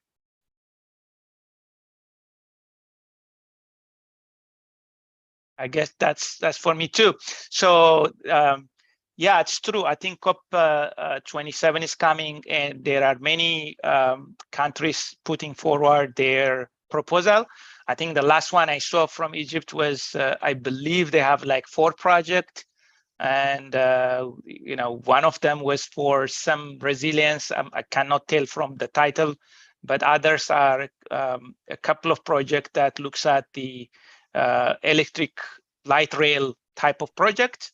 And then the other is, I believe it's a desalination facility or something like that. I believe they were forwarding something, $14-15 billion, some investment.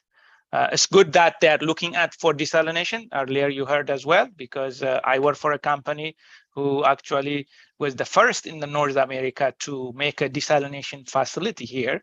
And I have seen how cheap desalination has come. Professor Ehrlich mentioned about the success in Israel, for example. They are one of the places to look up to as well. It has come significantly cheaper, so that's good to see.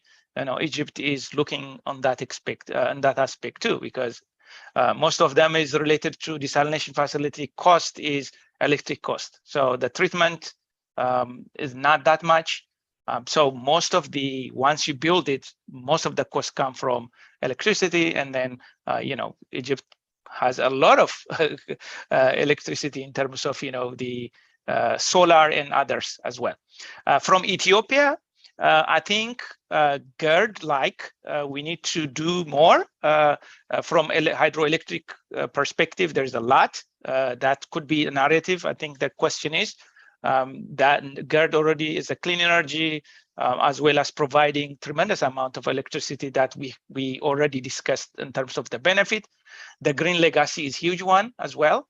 And then also, how do you mitigate impacts of flood and recurring drought? I think Ethiopia needs to invest, because the narrative and the project put forward by Egypt is as I just mentioned, it was 4 projects.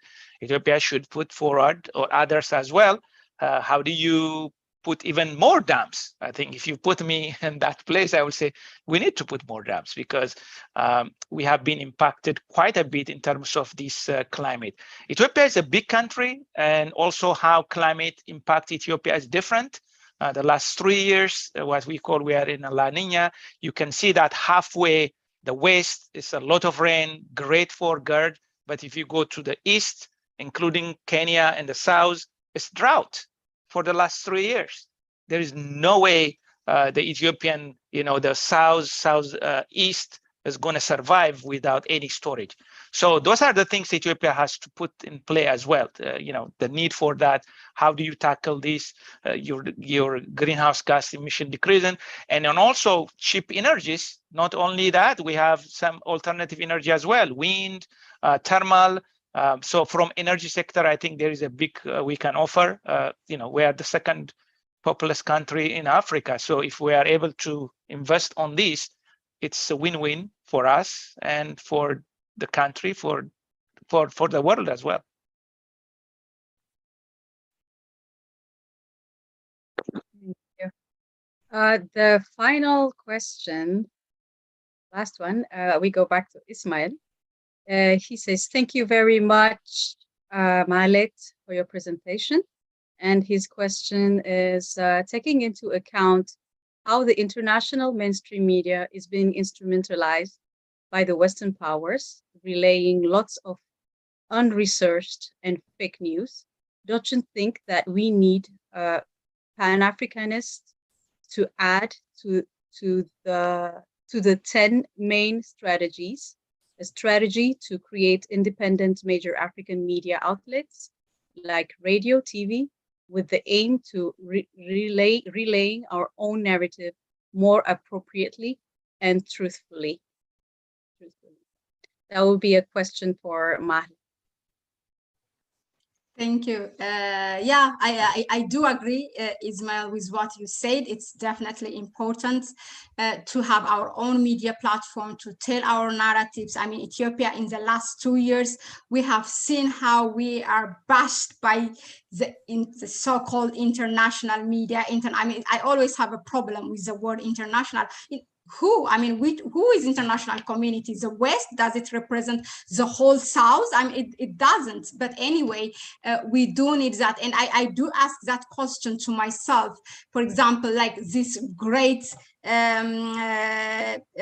billionaires in the continent, like the Dangote, like the Mo Ibrahim Foundation, why they are not thinking? They know, I mean, they are aware about the problem, but why they are not really having that platform or creating or investing? I even had a talk with some of Eastern African journalists in Uganda and Kenya, and they say it's something that the government do not want to invest. It's also something that the private investors in the country do not want to invest. Well, my brother, my advice is that until that happens, let's come together. For example, I created this media platform, it's a Pan-African media platform, and there are others, so many. Let's keep on, talking issues to look at things from the African perspective. What happens in Ethiopia affects what in Uganda or in Kenya or in Djibouti. Let's discuss them. I mean,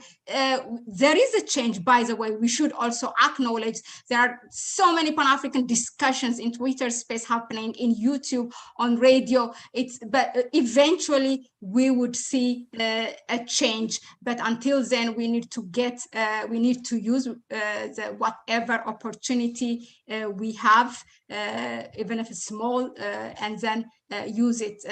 But I think also as a plus or a bonus information, the African Union is also have that program, or I don't know, project, I can call it, to have this African media. But of course, we know if it's going to be broadcasted from the African Union, does it really reflect what the people are saying? Yeah, so let's use the opportunities that we have around us, whether it's a YouTube channel or whatever, until we get there. Eventually we will make a change. But on top of that, I always say this when I have a discussion with my people on my platforms, that okay, the media is not there, but let's focus on teaching our children, our siblings, the next generation, while we are so much invested to change people who are grown up, including ourselves. We forget people that are growing from down. We should really invest on the children, on education, and then in the next 20 years, 2 decades, 3 decades, the continent will just be fine. Let's do our responsibility. Let's start from the family. That's also my advice. Thank you very much. Thank you so much, everybody, the panelists who participated. Thank you, Your Excellency, Shaul. Thank you very much, Professor Enrich, for your insights. And thank you, Dr. Teruso, for your scientific approach, anchoring us on how Ethiopia is driving this change. This true inclusivity in the international realm. And thank you very much, Mahlet, for setting us on fire. And I really encourage every one of us to come back and listen for these messages. I think I'll come back for Mahlet. Whenever I feel down, I come back for her fire. And I invite our closing speaker, Gerd if you can allow me a few seconds, Herman. Please. It's a sisterly advantage. So I just wanted to say, whatever I say, it's I'm a Pan-African, but I'm also the embodiment of all these Pan-African leaders that I look up to, that I listen to. And then my fellow Ethiopian researchers, when I read Dr. Teruso Atefa's articles, and then when I read the books of Professor Haggai, so I'm that embodiment of what I read and what I see. So I'm not just alone.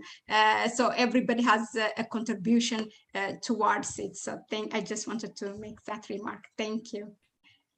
Yes, thank you for reminding us to be the bridge. We are all the bridge, and we will fill the gaps of our narratives being snatched away. And like Ismail mentioned the mainstream media trying to patch their narrative, their way of seeing us, their way of wanting to give us the agendas that don't concern us, that our governments, neither our scientists forged.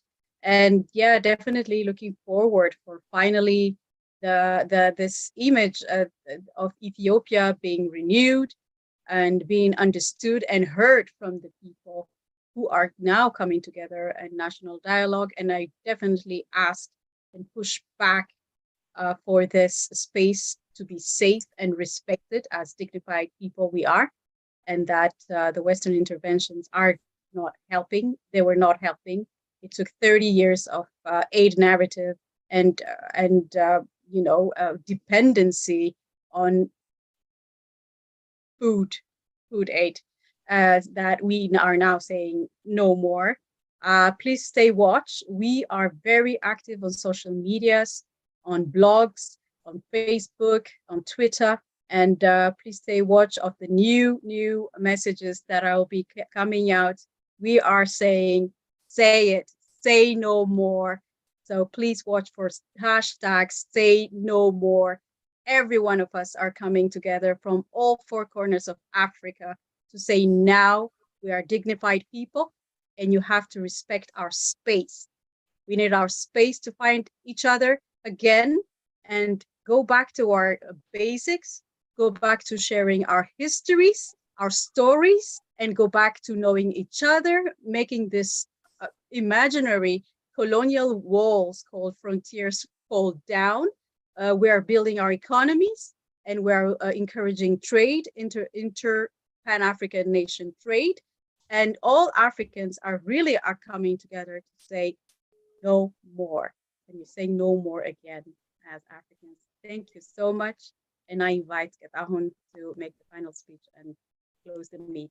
Before, I think Dagmari has a question. It came, but if he's not up, sorry. I closed. If you want, yes, please go ahead. If he's there, if not, it's fine. Okay.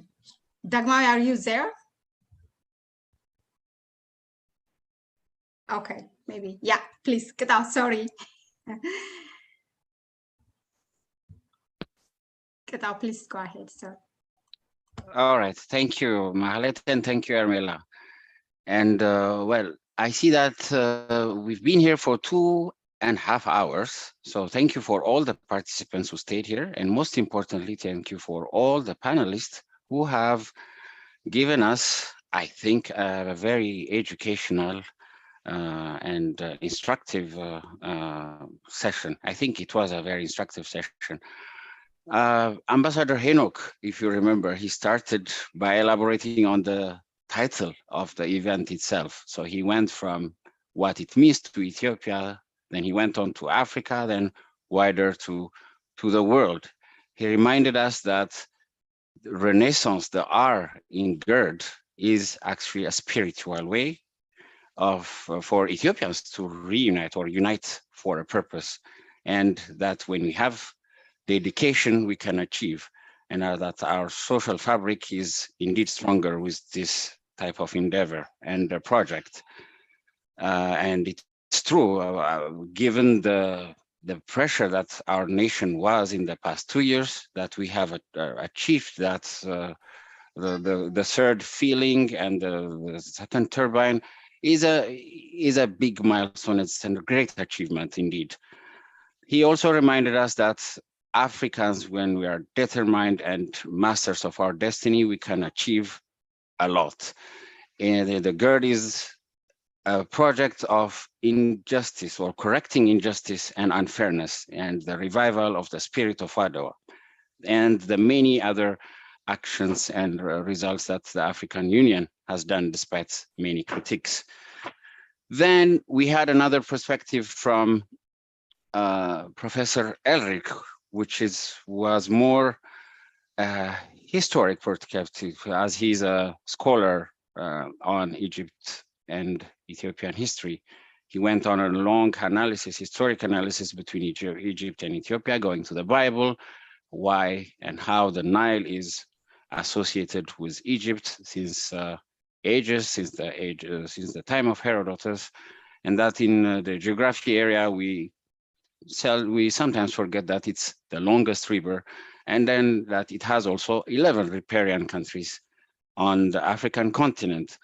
He went along with the Aswan Dam, the small one, and he elaborated historically how the Arab Revolution then, when led by Gamal Abdel Nasser, went and delivered the second project, which is the Aswan Dam, building it in the wrong place and the wrong dam. So wrong dam at the wrong place is the big Aswan Dam. Egypt, he reminded us that Egypt repeatedly refers to the historical rights, ignoring Ethiopia's right and other 11 riparian country. He went on to Menelik, as a Menelik, Emperor Menelik, Haile Selassie, and that many of us, many Ethiopians know that Ethiopians didn't know much on the Nile for centuries, and now that the past few decades have been really revealing. he agrees with Mr. Ambassador Henok that this is really an endeavor that unites the country. It's a great enterprise that unites the country, and that win-win solutions are indeed the right way to go. We will have in one generation 500 million people living in Ethiopia plus Egypt and Sudan, and that the water level was not increased. Therefore, we have to be innovative in terms of acknowledging that we have shared destiny, and that equitable rights and equitable share of the water resources should be the right way to go. Dr. Turuso, who is an expert in water resource engineer, gave us a very insightful and detailed explanation on how the Gerd and the climate change interrelate.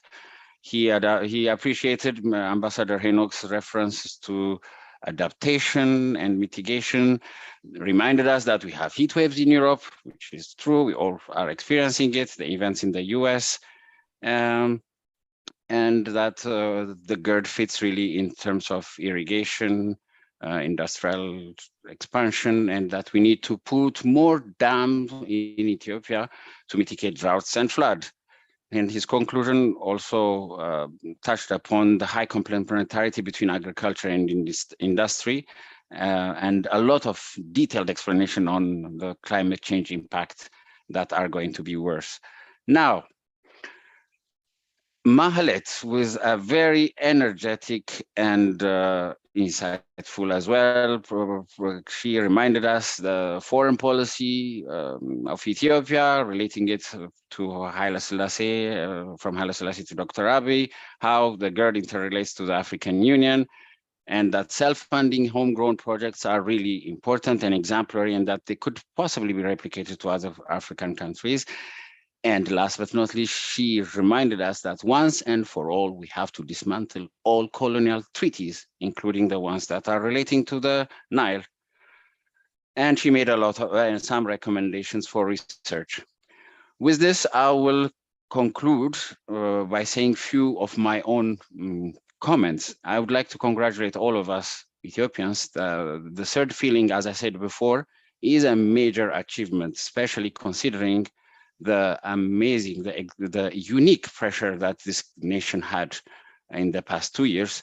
So it's a sign that even under pressure, with all the challenges, pressures, war, we can really complete projects in Ethiopia. So mind you, imagine if the day we'll go through this transition, what other projects that we can replicate, not just in the energy area, but other fields as well.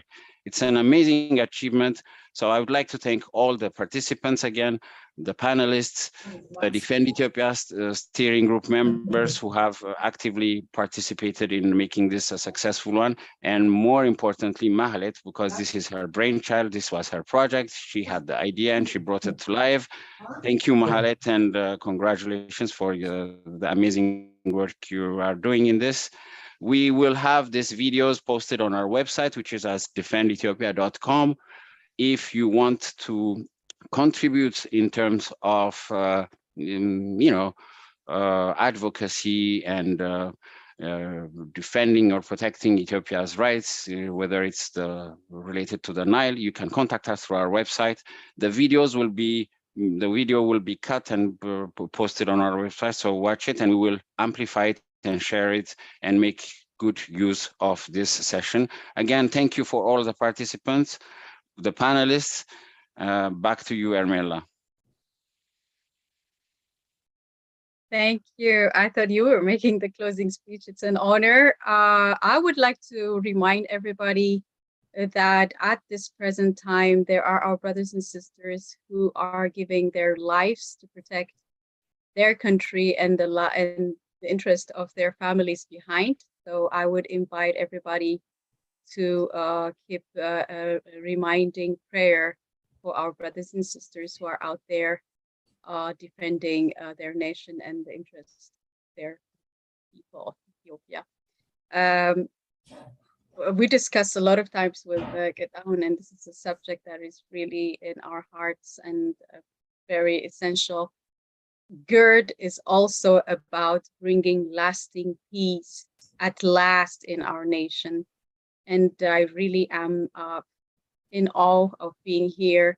The opening synopsis of the ambassador really addressed right in my heart. And yeah, we are all aligned. We stand on these words. And we choose also our words, because everything that is being said about us, towards us, against us, as long as we push back with our own words, cannot count. They will not be fulfilled in our lands. And we Ethiopians are in prayer for peace, for work, and for bringing lasting peace at last, for that our children's children will mark with the golden pen everything that happened, so that it's a lesson learned and that we will not repeat it again. Thank you very much. Thank you.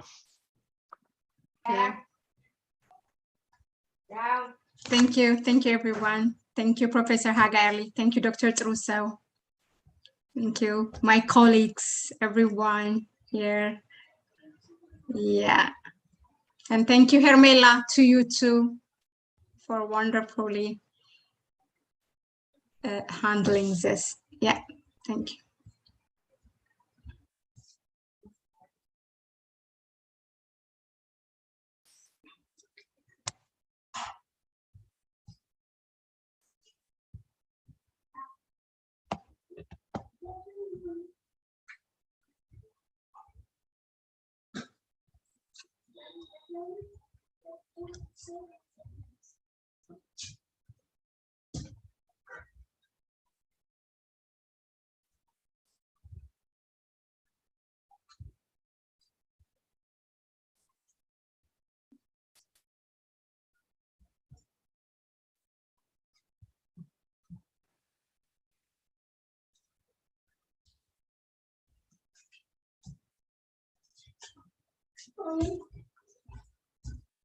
Go.